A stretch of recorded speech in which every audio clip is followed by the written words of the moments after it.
Hi all, എല്ലാവർക്കും Ernest അക്കാഡമിയുടെ പുതിയൊരു webinar സെഷനിലേക്ക് സ്വാഗതം. നമ്മൾ ഇന്ന് കേരള PSCയുടെ സാനിറ്ററി കെമിസ്റ്റ് എന്ന പോസ്റ്റിനെ കുറിച്ചുള്ള ഒരു വെബിനാറാണ് ഇവിടെ കണ്ടക്ട് ചെയ്യുന്നത്. ഇതിനെക്കുറിച്ച് കൂടുതൽ ഡീറ്റെയിൽസ് പറയുന്നത് നമ്മുടെ അടുത്ത് ഇർഫാന മിസ് ആണ്. സോ ഇതിനു വേണ്ടി ഞാൻ ഇർഫാന മിസ്സിന് ഈ ഒരു സെഷൻ ഹാൻഡ് ഓവർ ചെയ്യുന്നു. Okay, thank you. ഓക്കെ, നമ്മള് അപ്പോൾ കുറേ മാസങ്ങളായിട്ട് നമ്മൾ ആകാംക്ഷയോടെ നോക്കിയിരിക്കുന്ന ഒരു കേരള PSC ഒരു പോസ്റ്റ് ആണല്ലേ സാനിറ്ററി കെമിസ്റ്റ്. ഓക്കെ, നമ്മളൊരു അപ്ലൈ ചെയ്തിട്ട് ഏകദേശം ഒരു 7-8ഓളം മാസങ്ങളായിട്ടുണ്ടാവും അല്ലേ. നമ്മൾ അന്ന് മുതലേ കാത്തിരിക്കുവാണ് എക്സാം എങ്ങനെയായിരിക്കും, എക്സാം എപ്പോഴായിരിക്കും വരുന്നത് അല്ലെ. കഴിഞ്ഞ ഒരു ജൂലൈ ആ ഒരു മന്തിലൊക്കെയാണ് നമ്മൾ ഈ ഒരു പോസ്റ്റിനേക്ക് വേണ്ടിയിട്ട് അപ്ലൈ ചെയ്തിട്ടുള്ളത്. അപ്പോൾ കേരള PSC ഇപ്പോൾ ഈ ഒരു എക്സാം എന്നായിരിക്കും നടക്കാൻ സാധ്യതയുള്ളത്, ആ ഒരു എക്സാം സ്ലോട്ട് അവർ അനൗൺസ് ചെയ്തിട്ടുണ്ട്.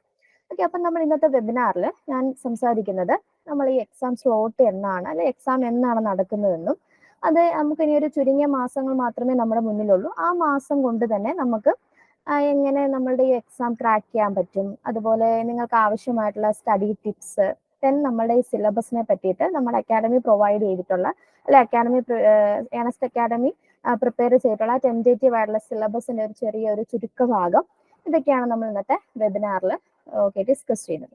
ഓക്കെ, അപ്പൊ നമുക്ക് സ്റ്റാർട്ട് ചെയ്താലോ. ഓക്കെ, അപ്പൊ ഇന്നത്തെ നമ്മൾ ഈ വെബിനാറിൽ ഞാൻ ഡിസ്കസ് ചെയ്യുന്ന കാര്യങ്ങളാണ്. അപ്പൊ നമുക്ക് ഓരോന്നായിട്ട് നോക്കാം. അപ്പോൾ PSC അനൗൺസ് ചെയ്തിരിക്കുന്നത് നമ്മുടെ സാനിറ്ററി കെമിസ്റ്റ്, അതായത് 127/2023 കാറ്റഗറി കോഡുള്ള നമ്മുടെ sanitary chemistry Kerala water authority department നടത്തുന്ന സാനിറ്ററി കെമിസ്റ്റിന്റെ ആ ഒരു എക്സാം നടക്കാൻ സാധ്യതയുള്ള മാസം ജൂൺ ടു ഓഗസ്റ്റ് ആണ് അവർ അനൗൺസ് ചെയ്തിരിക്കുന്നത്.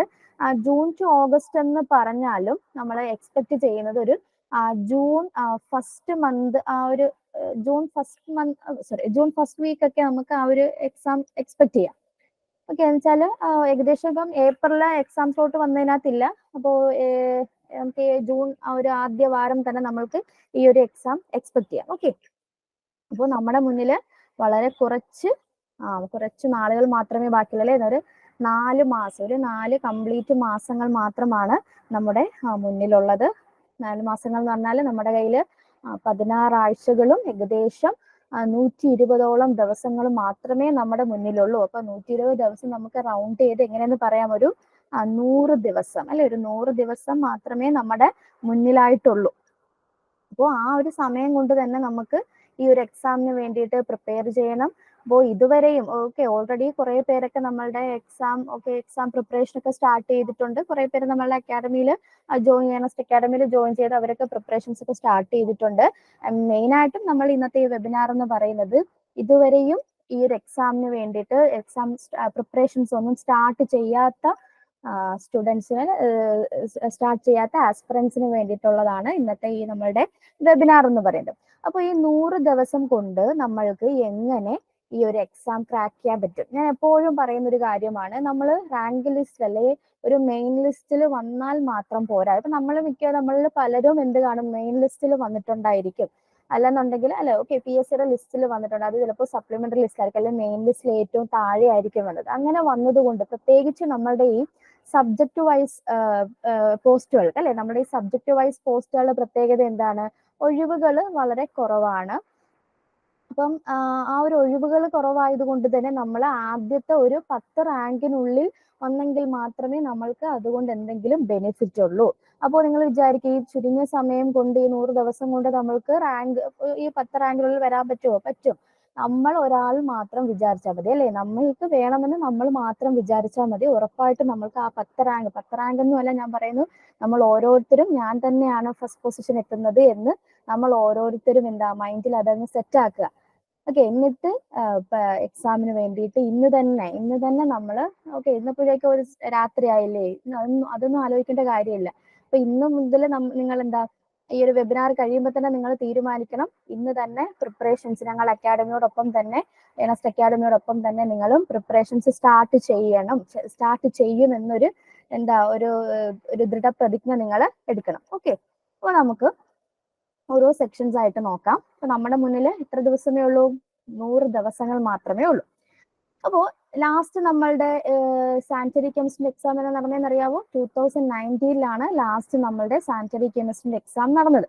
അപ്പോൾ ആ ക്വസ്റ്റ്യൻ പേപ്പർ അനലൈസ് ചെയ്തിട്ടാണ് നമ്മളൊരു ടെൻറ്റേറ്റീവ് ആയിട്ടുള്ള ഏണസ്റ്റ് അക്കാഡമി ടെൻറ്റേറ്റീവ് ആയിട്ടുള്ള ഒരു സിലബസ് പ്രിപ്പയർ ചെയ്തത് നമ്മളുടെ ലാസ്റ്റ് 2019 നടന്നിട്ടുള്ള ആ ഒരു എക്സാമിനെ ബേസ് ചെയ്തിട്ടാണ് ഈ സിലബസ് തയ്യാറാക്കിയിരിക്കുന്നത്. ആ സമയത്ത് പ്രത്യേകത എന്താണ്? ആ സമയത്ത് എല്ലാ PSC എക്സാമുകളെയും പോലെ നമ്മുടെ സബ്ജക്ട് വൈസ് PSC എക്സാമുകളിൽ എന്തുണ്ടായിരുന്നു? ജനറൽ ക്വസ്റ്റ്യൻസ് ഉണ്ടായിരുന്നു അല്ലേ? പക്ഷെ ഇപ്പൊ എന്താ, കുറച്ചു കാലം കൊണ്ട്, കുറച്ച് വർഷങ്ങളായിട്ട് ജനറൽ PSC ക്വസ്റ്റ്യൻസ് ഒക്കെ സബ്ജക്ട് PSCയിൽ നിന്ന് എടുത്തു കളഞ്ഞു. അപ്പൊ നമ്മൾക്ക് ആ ഒരു 2019 നടന്നിട്ടുള്ള അതിലെ കെമിസ്ട്രി ക്വസ്റ്റ്യൻസ് ഒക്കെ അനലൈസ് ചെയ്തിട്ടുണ്ട് ഉണ്ടാക്കിയെടുത്ത അല്ലെങ്കിൽ പ്രിപ്പയർ ചെയ്തെടുത്ത ഒരു സിലബസ് ആണ് ഇന്നിവിടെ ഡിസ്കസ് ചെയ്യാൻ പോകുന്നത്. ഓക്കെ, നമുക്കതിൽ ഓരോന്നും നോക്കാം. ഏറ്റവും ഇമ്പോർട്ടന്റും അതുപോലെ തന്നെ നമുക്ക് ഏറ്റവും പഠിക്കാൻ എളുപ്പമായതുമായിട്ട്. ഓക്കെ, നമുക്കറിയാം കെമിസ്ട്രിയിൽ 3 ബ്രാഞ്ചസ് ആണുള്ളത് അല്ലേ? മെയിൻ ആയിട്ടും നമ്മൾ പഠിക്കുന്ന, നമുക്കറിയാം ഇതിൽ അപ്ലൈ ചെയ്തിരിക്കുന്ന ക്വാളിഫിക്കേഷൻ എന്ന് പറയുന്നത് എന്താണ്? BSc കെമിസ്ട്രിയും മൈക്രോബയോളജിയും ബയോകെമിസ്ട്രിയുമാണ്. അപ്പോൾ ഇതിൽ എസ്പെഷ്യലി നമ്മളുടെ പോസ്റ്റിന്റെ നെയിം സാനിറ്ററി കെമിസ്റ്റ് എന്ന ആയതുകൊണ്ട് തന്നെ ഇതിന്റെ ഒരു മെജോറിറ്റി ക്വസ്റ്റ്യൻസും എന്ത് തന്നെ ആയിരിക്കും? കെമിസ്ട്രി തന്നെ ആയിരിക്കും. കെമിസ്ട്രി റിലേറ്റഡ് ആയിട്ടുള്ള ക്വസ്റ്റ്യൻസ് തന്നെ ആയിരിക്കും ഈ ഒരു പോസ്റ്റിലേക്ക്, ഈ ഒരു എക്സാമിലേക്ക് നമുക്ക് എക്സ്പെക്ട് ചെയ്യാൻ പറ്റുന്നത്. കാരണം ലാസ്റ്റ് നടന്നിട്ടുള്ള ആ ഒരു എക്സാമിൽ ഒരു ക്വസ്റ്റ്യൻ പേപ്പറിനകത്ത് കെമിസ്ട്രി ക്വസ്റ്റ്യൻസ് മാത്രമേ ഉള്ളായിരുന്നു. അതായത് കെമിസ്റ്റ് എന്നാണ് ഈ ഒരു പോസ്റ്റിന്റെ പേരും, അതുകൊണ്ട് തന്നെ കെമിസ്ട്രിയുടെ ടോപ്പിക്സുകൾ മാത്രമേ ഉള്ളായിരുന്നുള്ളൂ. അപ്പൊ അത് വെച്ചിട്ടാണ് നമ്മൾ സിലബസ് പ്രിപ്പയർ ചെയ്തിരിക്കുന്നത്. അപ്പോൾ നമുക്ക് 3 ബ്രാഞ്ചസ് ആണ് കെമിസ്ട്രിയിലുള്ളത്: inorganic chemistry, organic chemistry, physical chemistry. അതിലെ ഈ 3 ബ്രാഞ്ചിലെ കമ്പയർ ചെയ്യുമ്പോൾ കുറച്ച് എളുപ്പമായിട്ടുള്ളതും നമുക്ക് പഠിക്കാൻ ഈസി ആയിട്ടുള്ളതുമായിട്ടുള്ള ടോപ്പിക്കാണ് inorganic chemistry. Okay, inorganic chemistry എന്ന് പറഞ്ഞാൽ അതിനകത്ത് നമ്മൾ ഒരു തിയറി ആണ് പഠിക്കുന്നത്. തിയറി അതിനകത്ത് നമ്മൾ വലിയ പ്രോബ്ലംസ് ആയിട്ടോ അങ്ങനെ അഡ്വാൻസ്ഡ് ലെവലിൽ ചിന്തിക്കേണ്ടതായിട്ടുള്ള കാര്യങ്ങളില്ല. നമുക്ക് നമ്മുടെ കയ്യിലിരിക്കുന്ന ടെക്സ്റ്റ് അല്ലെങ്കിൽ നമ്മുടെ കയ്യിലിരിക്കുന്ന മെറ്റീരിയലിനെ റെഫർ ചെയ്ത് നമുക്ക് ഈസി ആയിട്ട്, ഇപ്പം കാണാപ്പാഠം പറ്റുന്നവരാണെങ്കിൽ ഉറപ്പായിട്ടും നിങ്ങൾക്ക് ഈസി ആയിട്ട് പഠിക്കാൻ പറ്റുന്ന അല്ലെങ്കിൽ മനസ്സിലാക്കി എടുക്കാൻ പറ്റുന്ന ഒരു ഏരിയ ആണ് ഇനോർഗാനിക് കെമിസ്ട്രി. അപ്പോൾ ഇനോർഗാനിക് കെമിസ്ട്രിയുടെ നട്ടെല്ലെന്ന് പറയുന്നത് അല്ലെ അതിൽ ഏറ്റവും ഇമ്പോർട്ടന്റ് ആയിട്ടുള്ള ടോപ്പിക്കാണ് കോർഡിനേഷൻ കെമിസ്ട്രിയും ഓർഗാനോ മെറ്റാലിക് കെമിസ്ട്രി എന്ന് പറയുന്നത്. ആക്ച്വലി നമ്മുടെ ഇനോർഗാനിക് കെമിസ്ട്രിയുടെ ഏറ്റവും മെയിൻ ആയിട്ടുള്ള 2 പോർഷൻസ് ആണ് coordination chemistry and organo metallic chemistry. അപ്പോൾ നിങ്ങൾ ഇന്ന് മുതൽ പഠിച്ചു തുടങ്ങാൻ ആഗ്രഹിക്കുന്നവരാണെങ്കിൽ നിങ്ങൾക്ക് ഇനോർഗാനിക് കെമിസ്ട്രി വേണമെങ്കിൽ സ്റ്റാർട്ട് ചെയ്യാം. അതിൽ നിങ്ങൾക്ക് സ്റ്റാർട്ട് ചെയ്യാൻ പറ്റുന്ന ഒരു പോർഷനാണ് കോർഡിനേഷൻ കെമിസ്ട്രി അല്ലെങ്കിൽ ഓർഗാനോ മെറ്റാലിക് കെമിസ്ട്രി. ഞാൻ പ്രിഫർ ചെയ്യുന്നത് കോർഡിനേഷൻ കെമിസ്ട്രി ആയിരിക്കും. കാരണം കോർഡിനേഷൻ കെമിസ്ട്രി കഴിഞ്ഞത് അതിനുശേഷം ഓർഗാനോ മെറ്റാലിക് കെമിസ്ട്രി പഠിക്കുന്നതായിരിക്കും നല്ലത്. കാരണം ഈ കോർഡിനേഷൻ കെമിസ്ട്രിയിൽ നമ്മൾ ഓർഗാനിക് മെറ്റാലിക് കെമിസ്ട്രി കുറച്ചുകൂടി ബേസിക് കാര്യങ്ങൾ വരുന്നത് കൊണ്ട് ഫസ്റ്റ് കോർഡിനേഷൻ കെമിസ്ട്രി പഠിക്കുന്നതായിരിക്കും നല്ലത്. അപ്പൊ എന്താണ് ഈ കോർഡിനേഷൻ കെമിസ്ട്രിക്കകത്ത് ഉൾപ്പെടുത്തിയെന്ന് വെച്ചാൽ നമ്മൾ ഇതിനകത്ത് മെറ്റൽ കോംപ്ലക്സുകളെ പറ്റിയിട്ടാണ് പഠിക്കുന്നത്. ഓക്കെ, മെറ്റൽ കോംപ്ലക്സുകൾ അത് ഫോം ചെയ്യുന്നതുമായിട്ട് അസോസിയേറ്റ് ചെയ്ത കുറച്ച് തിയറീസ് നമ്മൾ പഠിക്കുന്നുണ്ട്. അതുപോലെ എസ്പെഷ്യലി നമുക്ക് ഷുവറായിട്ടും ചോദിക്കുന്ന ക്വസ്റ്റ്യൻ ആണ് മെറ്റൽ കോംപ്ലക്സുകളുടെ IUPAC കോർഡിനേഷൻ കോമ്പൗണ്ടുകളുടെ IUPAC naming, nomenclature of coordination compounds, അതുപോലെ തന്നെ ഐസോമെറിസം. ഉറപ്പായിട്ട് നമുക്ക് ഷുവറായിട്ടും ചോദിക്കുന്ന 2 ഏരിയ ആണ് ഈ നോമൻക്ലേച്ചറും അതുപോലെ തന്നെ ഐസോമെറിസം. ഓക്കെ, ഇതിൽ എക്സിബിറ്റ് ചെയ്യുന്ന ഐസോമെറിസം എന്താണ്, അതുപോലെ തന്നെ ഇതിന്റെ ബോണ്ടിങ്, കോർഡിനേഷൻ കോമ്പൗണ്ടുകളുടെ ബോണ്ടിങ് എക്സ്പ്ലെയിൻ ചെയ്യുന്ന theory, valence bond theory, VSEPR theory, MO theory.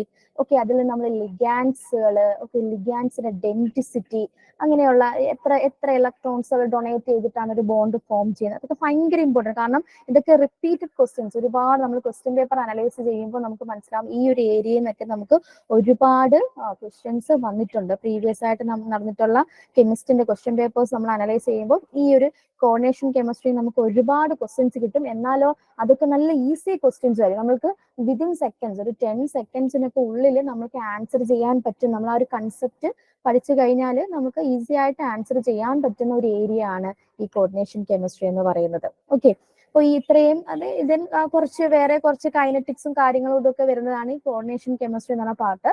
അതായത് ആക്ച്വലി നിങ്ങൾ മൈക്രോബയോളജിക്കാരുണ്ട്, ബയോകെമിസ്ട്രിക്കാരുണ്ട്. എനിക്ക് തോന്നുന്നു S4-ലായിരിക്കണം. S4-ലോ S3-ലോ ഒക്കെയാണ്. ബയോകെമിസ്ട്രിക്കാർ എനിക്ക് തോന്നുന്നു S3-ൽ പഠിക്കുന്നുണ്ട് നിങ്ങൾ കോർഡിനേഷൻ കെമിസ്ട്രി. നമ്മളുടെ കെമിസ്ട്രി മെയിൻ എടുത്തിട്ടുള്ളവരാണെങ്കിൽ നിങ്ങളും S3-ൽ പഠിക്കുന്നുണ്ട്. കോർഡിനേഷൻ ഫസ്റ്റ് ആൻഡ് സെക്കൻഡ് എന്ന് പറഞ്ഞ 2 ചാപ്റ്റേഴ്സ് ആയിട്ട് കോർഡിനേഷൻ പഠിക്കുന്നുണ്ട്. അത് മതി. ആ ഒരു നിങ്ങൾ പഠിച്ചിട്ടുള്ള മൈക്രോബയോളജിക്കാരും ആ ഒരു ചാപ്റ്റർ പഠിച്ചിട്ടുണ്ട്, ബയോകെമിസ്ട്രിക്കാരും അങ്ങനെ ഒരു ചാപ്റ്റർ പഠിച്ചിട്ടുണ്ട്. ഉറപ്പായിട്ടും നിങ്ങളുടെ കയ്യിലുള്ള നിങ്ങൾക്ക് നിങ്ങളുടെ ഡിഗ്രിയിലെ നോട്ട്സ് ഉണ്ടെങ്കിൽ നിങ്ങൾക്ക് അത് റെഫർ ചെയ്യാവുന്നതാണ്. നിങ്ങൾക്ക് അത് നോക്കുമ്പോൾ തന്നെ അറിയാം. കുറച്ച് നമ്മൾ സ്വന്തമായിട്ട് പ്രിപ്പയർ ചെയ്യുന്ന നോട്ട് അല്ലെങ്കിൽ നമ്മൾ എഴുതിയിട്ടുള്ള നോട്ട്സ് ആണെന്നുണ്ടെങ്കിൽ നിങ്ങൾക്ക് പെട്ടെന്ന് അത് മനസ്സിലാക്കി എടുക്കാൻ, അല്ലെങ്കിൽ ജസ്റ്റ് ഒന്ന് ഓർമ്മ പുതുക്കാനൊക്കെ ആണെങ്കിൽ നിങ്ങൾക്ക് അത് ഉപകരിക്കുന്നതായിരിക്കും. ഓൾറെഡി നിങ്ങൾ അത് മാത്രമല്ല, നമ്മൾ +2 ഓൾറെഡി ഇത് പഠിച്ചിട്ടുണ്ട്. കുറച്ച് കാര്യങ്ങൾ +2 പഠിച്ചിട്ടുണ്ട്. അതുകൂടാതെ ഈ 3 ബാച്ചുകാരും കെമിസ്ട്രിക്കാരും ബയോകെമിസ്ട്രിക്കാരും മൈക്രോബയോളജിക്കാരും ഈ ഒരു ചാപ്റ്റർ നിങ്ങളുടെ ഡിഗ്രി കോഴ്സിനിടയിൽ നിങ്ങളത് പഠിച്ചിട്ടുള്ളതാണ്. അപ്പോൾ നിങ്ങൾക്ക് ഈ ഒരു പ്രിപ്പറേഷൻ സാനിറ്ററി കെമിസ്റ്റ് എന്ന് പറഞ്ഞ പോസ്റ്റിലേക്ക് നിങ്ങൾക്ക് പ്രിപ്പയർ ചെയ്ത് തുടങ്ങണമെങ്കിൽ ഉറപ്പായിട്ടും നിങ്ങൾക്ക് ഫസ്റ്റ് നിങ്ങൾക്ക് പഠിക്കാൻ പറ്റുന്ന ഒരു ചാപ്റ്റർ ആണ് കോർഡിനേഷൻ കെമിസ്ട്രി എന്ന് പറയുന്നത്. അപ്പോൾ ഇനോർഗാനിക് കെമിസ്ട്രി സ്റ്റാർട്ട് ചെയ്യാൻ പറ്റുന്ന ഒരു ഏരിയ ആണ്.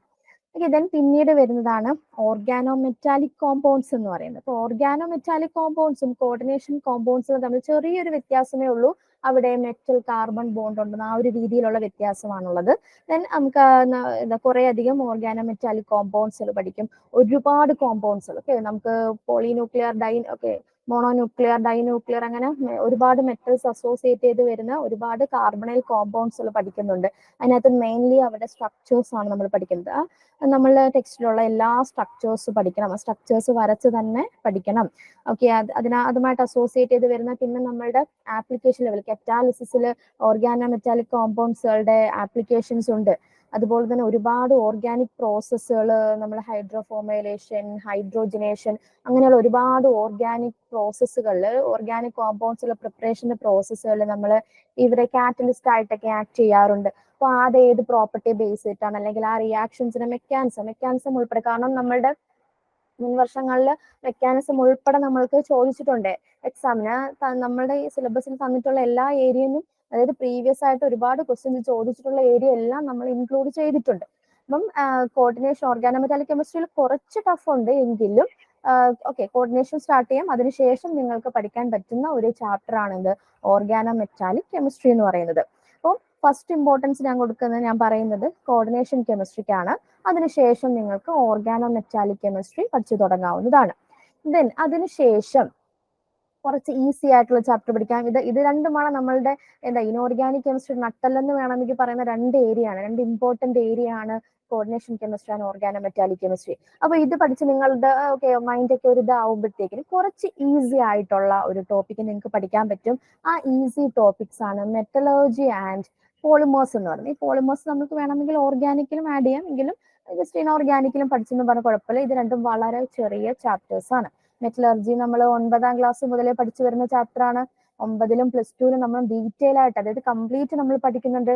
അത് തന്നെയാണ് നമ്മൾ ഡിഗ്രിയിലും പഠിച്ചിട്ടുള്ളത്. അപ്പൊ മെറ്റലർജി എന്ന് പറഞ്ഞാൽ ഇമ്പോർട്ടന്റ് ആയിട്ടുള്ള കുറച്ച് മെറ്റൽസ്, അതിന്റെ ഓൾസ് അതെങ്ങനെയാണ് നമ്മൾക്ക് ഭൂമിയിൽ നിന്ന്, എർത്തിൽ നിന്ന് അത് ഏത് ഫോമിലാണ് കിട്ടുന്നത്, ദെൻ അവരെ ആ ഭൂമിയിൽ നിന്ന് നമുക്ക് ഡയറക്റ്റ് കിട്ടുന്ന ആ മെത്തേഡിൽ നിന്നും നമ്മൾ ഫൈനലി പ്യുവർ ആയിട്ടുള്ള മെറ്റൽ ആയിട്ട് കൺവേർട്ട് ചെയ്യുന്ന ഡിഫറെന്റ് മെത്തേഡ്സ്, ഒരു പ്യൂരിഫിക്കേഷൻ മെത്തേഡ്സ്. ഈ പ്യൂരിഫിക്കേഷൻ മെത്തേഡ്സ് ആണ് ഏറ്റവും ഇമ്പോർട്ടന്റ് ആയിട്ട് നമുക്ക് പഠിക്കേണ്ടുന്നത്. അതാണ് കൂടുതലായിട്ടും എക്സാമിന് ചോദിച്ചു കണ്ടിട്ടുള്ളത്.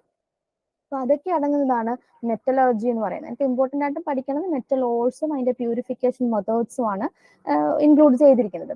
അതേപോലെ പോളിമേഴ്സ് നമുക്ക് അത് ഓർഗാനിക്കിലും വരുന്നതാണ്. എന്ന് വെച്ചാൽ നമ്മുടെ കയ്യിലിരിക്കുന്ന പോളിമേഴ്സ് കൂടുതലും എന്താണ്, ഓർഗാനിക് കോമ്പൗണ്ട്സ് ആണ്. അപ്പോൾ പോളിമേഴ്സ് അവരുടെ അതിന്റെ മോണോമർ എന്താണ്, അതാണ് ഇമ്പോർട്ടന്റ് ആയിട്ട് ചോദിക്കുന്നത്. ഉറപ്പായിട്ടും പോളിമർ, അതിപ്പോ നമ്മുടെ ജനറൽ PSC ആണെങ്കിൽ പോലും ഈ പോളിമേഴ്സ് എന്ന് പറഞ്ഞ ചാപ്റ്റർ ഇമ്പോർട്ടന്റ് ആണ്.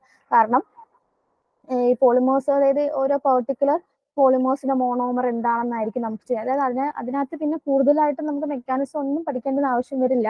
ഈ പോളിമേഴ്സും അതിന്റെ മോണോമേഴ്സും ദെൻ അതിന്റെ യൂസസും അതുമാണ് ഏറ്റവും ഇമ്പോർട്ടന്റ്. അതായത് ചെറിയ 2 ചാപ്റ്റേഴ്സ് ആണ് നമുക്ക് ഈസി ആയിട്ട് കവർ ചെയ്യാൻ പറ്റുന്ന, അല്ലെങ്കിൽ പെട്ടെന്ന് മനസ്സിലാക്കി എടുക്കാൻ പറ്റുന്ന ഈസി ചാപ്റ്റേഴ്സ് ആണ് ഈ മെറ്റലർജി പോളിമേഴ്സും. ദെൻ അതിനുശേഷം നമുക്ക് ഇനോർഗാനിക് കെമിസ്ട്രിയിൽ, അതായത് ഒരു S1 നമ്മളൊരു ഡിഗ്രി ഫസ്റ്റ് ഇയർ തൊട്ടേ നിങ്ങൾ എല്ലാ ബാച്ചുകാരെയും ഫസ്റ്റ് കെമിസ്ട്രി സബ് എടുത്തിട്ടുള്ളവരും കെമിസ്ട്രി മെയിൻ എടുത്തിട്ടുള്ളവരും S1 ഫസ്റ്റ് സെമസ്റ്ററിലെ പഠിക്കുന്ന ഒരു ചാപ്റ്റർ ആണ് അറ്റോമിക് സ്ട്രക്ചർ എന്ന് പറയുന്നത്. അല്ലെ, അറ്റോമിക് സ്ട്രക്ചറിനകത്ത് എന്തൊക്കെയാണ് ഡിസ്കസ് ചെയ്യുന്നത്? അറ്റോമിക് സ്ട്രക്ചറിലെ ആറ്റം മോഡൽസ് പറയുന്നുണ്ട്. അതുപോലെ തന്നെ ഇലക്ട്രോൺസ്, അതായത് ഓർബിറ്റൽ എന്നുള്ള കൺസെപ്റ്റ്, ക്വാണ്ടം നമ്പേഴ്സ് അല്ലെ, ഇതുപോലെ തന്നെ ഓർബിറ്റൽസ്, SPDF എന്ന് പറഞ്ഞ ഓർബിറ്റൽസ്, അതിനേക്കാൾ ഇമ്പോർട്ടന്റ് ആയിട്ട് ഇലക്ട്രോൺസിനെ, ഒരു ഗ്രൗണ്ട് സ്റ്റേറ്റ് ആറ്റത്തിൽ ഇലക്ട്രോൺസിനെ ഫിൽ ചെയ്യുന്ന റൂൾസ്, അത് ഏതൊക്കെയാണ് rules? Aufbau principles, Pauli's exclusion principle, Hund's rule, ഇതൊക്കെയാണ് നമ്മൾ ആ ഒരു ചാപ്റ്ററിൽ പഠിക്കുന്നത്. അതുപോലെ തന്നെ പീരിയോഡിക് പ്രോപ്പർട്ടീസ്, അതായത് ഇമ്പോർട്ടന്റ് കുറച്ച് പീരിയോഡിക് ഫങ്ഷൻസ് ഉണ്ട്. ഏതൊക്കെയാണ്? അയണൈസേഷൻ എനർജി അല്ലെ, ionisation energy, electron gain enthalpy, electron negativity, ഇതെല്ലാം ഗ്രൂപ്പിൽ എങ്ങനെയാണ്, പീരീഡിൽ എങ്ങനെയാണ്, അതൊക്കെ ഭയങ്കര ഇമ്പോർട്ടന്റ് ആണ്. ഭയങ്കര ഇമ്പോർട്ടൻസ് വെച്ചാൽ നമ്മൾ നിസ്സാരം അതിന്റെ ഡെഫിനിഷൻ മാത്രം പഠിച്ചിട്ട് പോകുമ്പോൾ, ഒരിക്കലും ഡെഫിനിഷൻ മാത്രം പഠിച്ചിട്ട് പോകരുത്. അതിന് പകരം നമ്മൾ ആ എക്സാമ്പിൾസ് വെച്ച് തന്നെ ഓരോ എലമെന്റ്സിന്റെയും അതിന്റെ ആ പെർട്ടിക്കുലർ എന്താണ് ഇലക്ട്രോൺ ഗെയിൻ എന്താൽപ്പി, അതിന്റെ വാല്യൂ മറ്റൊരു എലമെന്റുമായിട്ട് കമ്പയർ ചെയ്ത് വേണം പഠിക്കാനായിട്ട്. എങ്കിൽ മാത്രമേ നമുക്ക് ആ ഒരു ആപ്ലിക്കേഷൻ ലെവലിന്, അതിന്റെ ആപ്ലിക്കേഷൻ ലെവലാണ് നമുക്ക് ക്വസ്റ്റ്യൻസ് വരുന്നത്, ആ ഒരു രീതിയിൽ ആൻസർ ചെയ്യണമെങ്കിൽ നമ്മൾ വാല്യൂസ് അറിഞ്ഞു പോകണം. അതൊക്കെയാണ് നമ്മളുടെ അറ്റോമിക് സ്ട്രക്ചറിൽ വരുന്നത്. ദെൻ കെമിക്കൽ ബോണ്ടിങ് എന്ന ചാപ്റ്റർ എന്ന് പറഞ്ഞാൽ എങ്ങനെയാണ് ആറ്റങ്ങൾ കമ്പൈൻ ചെയ്ത് കോമ്പൗണ്ട്സ് ഫോം ചെയ്യുന്നത്.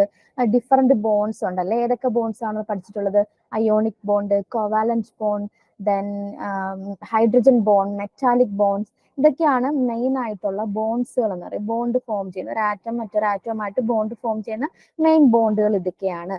അപ്പം ഈ ബോണ്ടിങ്ങുകൾ എക്സ്പ്ലെയിൻ ചെയ്യുന്ന തിയറികൾ, വാലൻസ് ബോണ്ട് തിയറി അവിടെയും തന്നെയുണ്ട്, MO തിയറി, ഓക്കെ, അതിന്റെ എക്സ്പ്ലനേഷൻ. ദെൻ എന്താ dipole moment, different type of forces, okay, നമ്മളുടെ വീക്ക് ഫോഴ്സസ് ഉണ്ട്, വോണ്ടർവാൾസ് ഫോഴ്സ് പോലെയുള്ള ഡൈപോൾ ഇന്ററാക്ഷൻസ് പോലെയുള്ള, ലണ്ടൻ ഡിസ്പേർഷൻ ഫോഴ്സസ് പോലെയുള്ള വീക്ക് ഫോഴ്സസ്, അതിനെ പറ്റിയിട്ടൊക്കെയുള്ള ഡീറ്റെയിൽസ് ആണ് നമ്മൾ കെമിക്കൽ ബോണ്ടിങ്ങിൽ പഠിക്കുന്നത്. ഓക്കെ, ദെൻ പിന്നെ വരുന്ന ഇമ്പോർട്ടന്റ് ആയിട്ടുള്ള ഒരു ഇമ്പോർട്ടന്റ് ആയിട്ടുള്ള ടോപ്പിക്കാണ് quantitative and qualitative analysis. Especially ഈ ടോപ്പിക്കാണ് നമ്മളുടെ പോസ്റ്റുമായിട്ട് അസോസിയേറ്റ് ചെയ്ത ടോപ്പിക് എന്ന് പറയുന്നത്. നിങ്ങൾക്കറിയാമോ സാനിറ്ററി കെമിസ്ട്രിയിൽ എന്തൊക്കെയാണ് നമ്മൾ ആ സാനിറ്ററി കെമിസ്ട്രിയുടെ ഡ്യൂട്ടി എന്തൊക്കെയാണെന്ന് അറിയാവോ? എന്തൊക്കെയാന്ന് വെച്ചാൽ മെയിൻലി നമ്മൾക്ക് തരുന്ന വാട്ടർ അനാലിസിസ്, ഓക്കെ, വാട്ടറിൽ ഓക്കെ അതിന്റെ എന്താ പി എച്ച് കണ്ടുപിടിക്കാനും, ഓക്കെ, അതൊക്കെയാണ് നമ്മൾ ക്വാളിറ്റേറ്റീവ് അനാലിസിസിനകത്ത് അനലിറ്റിക്കൽ കെമിസ്ട്രിയിൽ വരുന്ന ഒരു ഏരിയ ആണത്. എന്തൊക്കെയാണ് നമ്മൾ ആ ലാബിൽ നമ്മൾക്ക് വാട്ടറിനകത്ത് വാട്ടർ പൊല്യൂട്ടഡ് ആണോ, വാട്ടറിന്റെ BOD, okay, biological oxygen demand, COD, അങ്ങനത്തെ ഉള്ള കാര്യങ്ങളും, ഓക്കെ, സീവേജ് വാട്ടർ ട്രീറ്റ്മെന്റ്, അതൊക്കെയാണ് നമ്മുടെ പോസ്റ്റിന്റെ ആ ഒരു ഡ്യൂട്ടി മെയിൻലി. അത് മാത്രമല്ല നമ്മളെ ഈ ഒരു കെമിക്കൽ റിയാക്ഷൻസ് ഒക്കെ നമ്മൾ അവിടെ നടത്തും, ടൈട്രേഷൻസ്, പലതരത്തിലുള്ള ടൈട്രേഷൻസ് നമ്മൾ അവിടെ നടത്തും, വോളിമെട്രിക് അനാലിസിസ് നമ്മൾ നടത്തും. ഇതൊക്കെ നമ്മൾ ലാബിൽ ചെയ്ത് പരിചയമുള്ള കാര്യങ്ങളാണ്. അപ്പോൾ അതിന് നമ്മൾ ഉപയോഗിക്കുന്ന കെമിക്കൽസ്, ഓക്കെ, ആ കെമിക്കൽസ് ഒക്കെ അതിന്റെ ക്വാളിറ്റി ചെക്ക് ചെയ്യുക, ദെൻ അതിന്റെ എക്സ്പയറി ഡേറ്റ്, അതിന്റെ പർച്ചേസിങ് കാര്യങ്ങളുമായിട്ടുള്ളത്. അതുപോലെ തന്നെ നമ്മൾ ലാബിൽ ഉപയോഗിക്കുന്ന എല്ലാം ഗ്ലാസ് അപ്പാരറ്റസ് ആണല്ലോ. ഈ ഗ്ലാസ് വെയേഴ്സിന്റെ ക്വാളിറ്റി, അതിന്റെ പർച്ചേസിങ്, ദെൻ അതിന്റെ മെയിൻ്റെനൻസ്, നമ്മുടെ മെഷീൻസിന്റെ മെയിൻ്റെനൻസ്, അതൊക്കെയാണ് നമ്മളുടെ ഈ ഒരു പോസ്റ്റുമായിട്ട് ബന്ധപ്പെട്ട് നമ്മൾ ചെയ്യേണ്ടത് ജോലികൾ എന്ന് പറയുന്നത്. ആക്ച്വലി ഇതിന് ലാബ് അസിസ്റ്റന്റുമാരുണ്ട് എങ്കിൽ പോലും, വാട്ടർ അതോറിറ്റിയുടെ ലാബ് അസിസ്റ്റന്റുമാരുണ്ട് എങ്കിൽ പോലും നമ്മളാണ് സാനിറ്ററി കെമിസ്റ്റുകാരാണ് ആക്ച്വലി ഇതിന്റെ ഏറ്റവും കൂടുതലായിട്ടുള്ള ഇങ്ങനെയുള്ള കാര്യങ്ങൾ, ഈ ചെക്കിങ്ങും കാര്യങ്ങളും ഒക്കെ ചെയ്യുന്നതും, ഈ ബാക്കി കെമിക്കൽസിന്റെ കാര്യങ്ങളൊക്കെ ചെക്ക് ചെയ്യുന്നത് സാനിറ്ററി കെമിസ്റ്റ്, ആ ഒരു കെമിസ്റ്റ് പോസ്റ്റിൽ ഇരിക്കുന്ന ഒരാളായിരിക്കും. അപ്പോൾ നമ്മൾ ചെയ്യേണ്ടുന്ന ആ ഒരു ലാബിൽ നമ്മുടെ പോസ്റ്റുമായിട്ട് അസോസിയേറ്റ് ചെയ്തിട്ടുള്ള നമ്മൾ അതിന്റെ തിയറിയാണ് നമ്മൾ പ്രാക്ടിക്കൽ ചെയ്യും. അതിന്റെ തിയറി പാർട്ടാണ് നമ്മൾ എവിടെ പഠിക്കുന്നത്? ഈ ക്വാണ്ടിറ്റേറ്റീവ് ആൻഡ് ക്വാളിറ്റേറ്റീവ് അനാലിസിസ്. അത് different type of titrations, pH കണ്ടുപിടിക്കുന്നത്, ഓക്കെ, അതുപോലെ തന്നെ നമ്മുടെ ഗ്രാവമെട്രി, അതായത് തെർമോഗ്രാവിമെട്രിക് അനാലിസിസ്, അങ്ങനെയുള്ള നമ്മളുടെ ഫിസിക്കൽ പ്രോസസ്സുകളുമായിട്ട് ബന്ധപ്പെട്ട്, അല്ലെങ്കിൽ നമ്മൾ മെഷീൻസ് ഉപയോഗിച്ചുകൊണ്ടുള്ള നമ്മളുടെ വാട്ടറിന്റെ അനാലിസിസും കാര്യങ്ങളും ഒക്കെ നമ്മൾ പഠിക്കുന്ന ഒരു ടോപ്പിക്കാണ് ക്വാണ്ടിറ്റേറ്റീവ് അല്ലെങ്കിൽ ക്വാളിറ്റേറ്റീവ് അനാലിസിസ്. ക്വാണ്ടിറ്റേറ്റീവ് എന്ന് പറഞ്ഞാൽ നമ്മളുടെ കയ്യിലിരിക്കുന്ന സാമ്പിളിനകത്ത് എത്ര എമൗണ്ട് ഇന്ന ആളുണ്ട്, പല ആസിഡ് എത്ര എമൗണ്ട് പ്രസന്റ് ആണ്, അല്ലെങ്കിൽ ബേസ് എത്ര എമൗണ്ട്, അത് എമൗണ്ട് ആണ് നമ്മൾ ക്വാണ്ടിറ്റേറ്റീവിൽ പറയുന്നത്. ക്വാളിറ്റേറ്റീവ് എന്ന് പറഞ്ഞാൽ എന്താ? നമ്മളുടെ കയ്യിലിരിക്കുന്ന ആ വാട്ടറിൽ ആവശ്യമില്ലാത്ത മെറ്റൽസ് ഉണ്ടോ? മെയിൻലി നമ്മൾക്ക് ഈ മെറ്റലിനെ ഐഡന്റിഫൈ ചെയ്യലായിരിക്കും. കാരണം വെള്ളം പെട്ടെന്ന് പോയിസൺ ആയിട്ട് മാറുന്ന അതിനകത്ത് ലെഡിന്റെ പ്രസൻസോ അല്ലെങ്കിൽ കോപ്പറിന്റെ ഒക്കെ ഓവർ ആയിട്ടുള്ള പ്രസൻസോ ഒക്കെ, അതായത് നമ്മളുടെ വാട്ടറിലൊക്കെ ആവശ്യം വേണ്ടുന്ന മിനറൽസ് ഉണ്ട്, അതിന്റെ എമൗണ്ടിൽ കൂടിയ എമൗണ്ട് ഉണ്ടെങ്കിലൊക്കെ നമ്മൾ അതിന് ക്വാളിറ്റേറ്റീവ് അനാലിസിസ് വഴിയിട്ടാണ് ഈ കാറ്റയോൺസിന്റെ അല്ലെങ്കിൽ പെർട്ടിക്കുലർ ആനയോൺസിന്റെ ഒക്കെ ആ ഒരു പ്രസൻസ് കണ്ടുപിടിക്കും. അപ്പം നമ്മുടെ തന്നിരിക്കുന്ന സാമ്പിളിൽ ഏതെങ്കിലും ഒരു സബ്സ്റ്റന്റ് ഉണ്ടോ ഇല്ലയോ എന്ന് കണ്ടുപിടിക്കുന്ന ആ അനാലിസിസ് ആണ് ക്വാളിറ്റേറ്റീവ് അനാലിസിസ്. ക്വാണ്ടിറ്റേറ്റീവ് എന്ന് പറഞ്ഞാൽ എത്ര എമൗണ്ട് ഉണ്ട്, ആ പർട്ടിക്കുലർ സബ്സ്റ്റന്റ് എത്ര എമൗണ്ട് ഉണ്ട് എന്ന് ഐഡന്റിഫൈ ചെയ്യുന്നതാണ്. ദെൻ പിന്നെ വരുന്ന ഏറ്റവും ഇമ്പോർട്ടൻ്റ് ആണ്, അതുപോലെ തന്നെ ചെറിയൊരു ടോപ്പിക്കുമാണിത്, ബയോ ഇനോർഗാനിക് കെമിസ്ട്രി എന്ന് പറയുന്നത്. ബയോ ഇനോർഗാനിക് കെമിസ്ട്രിയിൽ ഡീൽ ചെയ്യുന്നത് നമ്മളുടെ മിക്കവാറും ബയോളജിക്കൽ സിസ്റ്റത്തിലുള്ള സം ആക്ഷൻസ്, ഓക്കെ, ദെൻ നമ്മുടെ സോഡിയം പൊട്ടാസ്യം പമ്പ്, അതുപോലെ തന്നെ പല എൻസൈംസ്, അതിന്റെ ഓക്കെ ബയോളജിക്കൽ ആയിട്ടുള്ള എൻസൈംസ് ഒക്കെ, ബയോളജിക്കൽ കാറ്റലിസ്റ്റ് അല്ലെ നമ്മൾ എൻസൈംസ് എന്ന് വിളിക്കുന്നത്.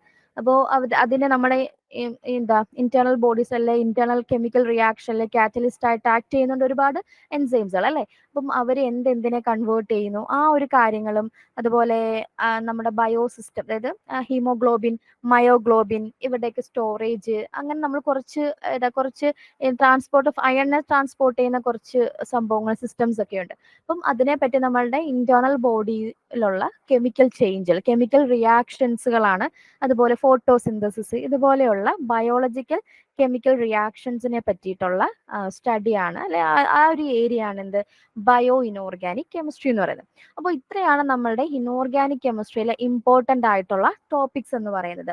അപ്പം പൊതുവെ ഇനോർഗാനിക് കെമിസ്ട്രി എളുപ്പമാണ്, പെട്ടെന്ന് മനസ്സിലാക്കാൻ പറ്റുന്ന ഏരിയ ആണ്. അപ്പോൾ നിങ്ങൾക്ക് പഠിച്ചു തുടങ്ങണമെങ്കിൽ നിങ്ങൾ ഇനോർഗാനിക് കെമിസ്ട്രി സ്റ്റാർട്ട് ചെയ്യുന്നതായിരിക്കും നല്ലത്.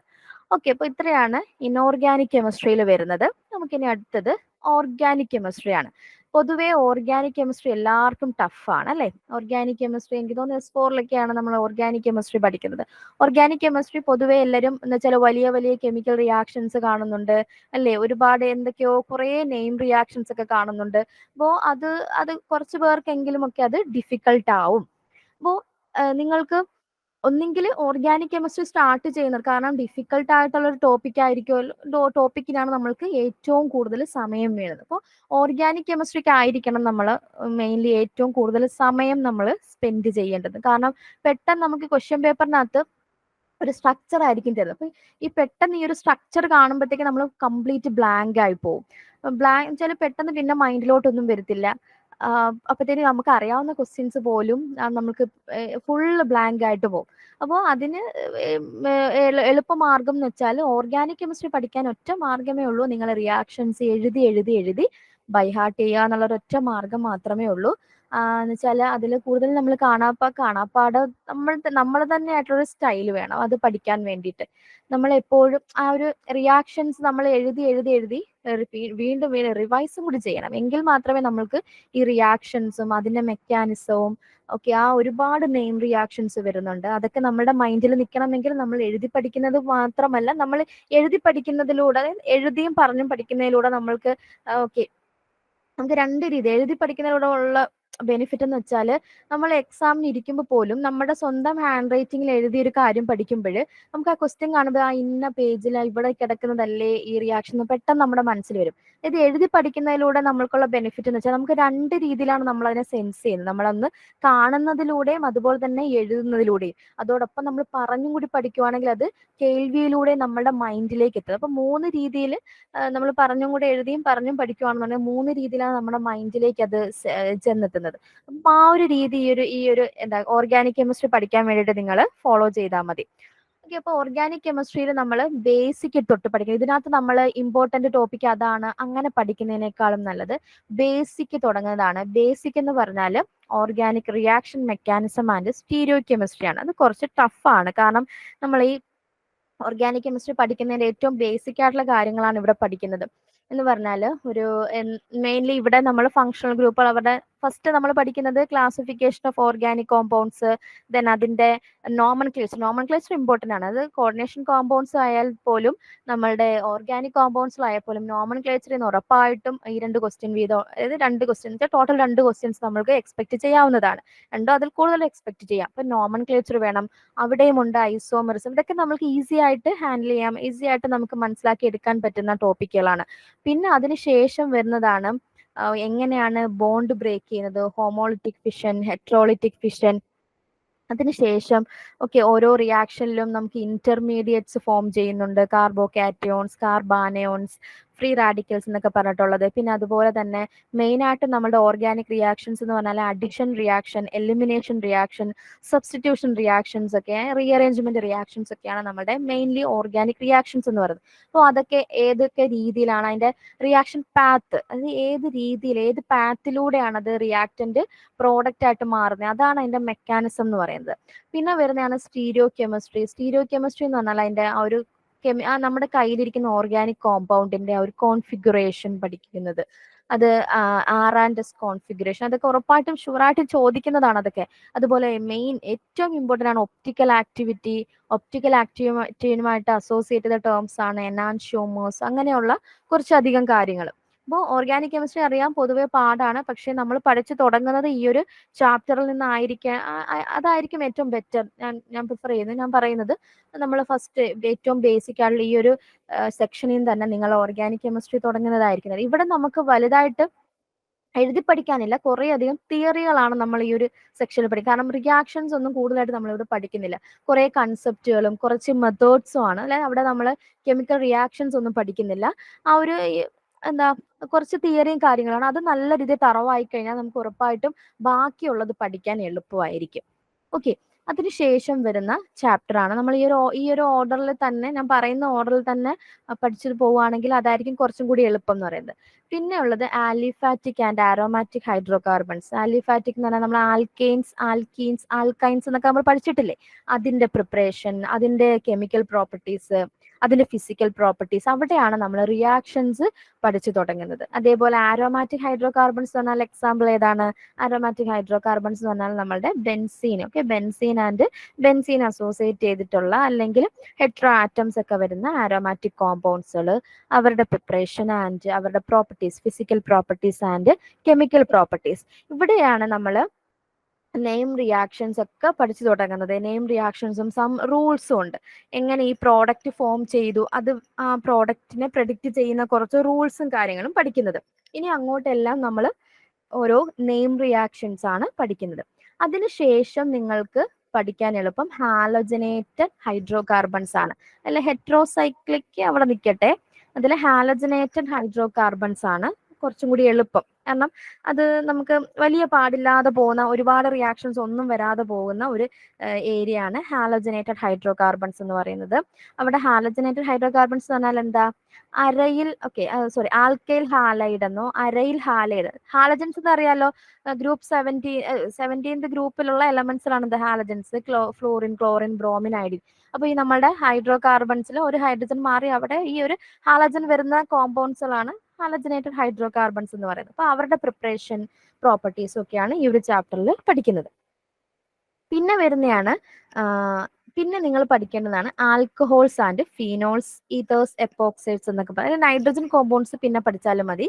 പക്ഷേ ഈ ആൽക്കഹോൾസ്, ഫീനോൾസ്, ഈതേഴ്സ് ഇവരെ വേണം നമ്മൾ കോമ്പൗണ്ട്സുകളിൽ പിന്നെ പഠിക്കുന്നത്. ഹാലജനേറ്റഡ് കോമ്പൗണ്ട്സ് കഴിഞ്ഞ് കഴിഞ്ഞാൽ പിന്നെ ആൽക്കഹോൾസ്, ഫിനോൾസ്. അവിടെയും ഈ പറഞ്ഞ കണക്ക് തന്നെ ആൽക്കഹോൾസ് ഉണ്ട്, ഡിഫറെന്റ് ടൈപ്സ് ആൽക്കഹോൾസ് ഉണ്ട്, പ്രൈമറി, സെക്കൻഡറി, ടെർഷ്യറി ആൽക്കഹോൾസ്, അതിന്റെ പ്രിപ്പറേഷൻ ആൻഡ് പ്രോപ്പർട്ടീസ്. ഇവിടെയൊക്കെയാണ് നമ്മൾക്ക് ഈ നെയിം റിയാക്ഷൻസ് ഒക്കെ വരുന്നത്. അപ്പൊ ഈ നെയിം റിയാക്ഷൻസ് പഠിക്കാൻ ഒരൊറ്റ മാർഗമേ ഉള്ളൂ, നിങ്ങൾ എഴുതി പഠിക്കുക. എഴുതി പഠിച്ചെങ്കിൽ മാത്രമേ നമ്മൾക്കത് മൈൻഡിൽ നിൽക്കത്തുള്ളൂ.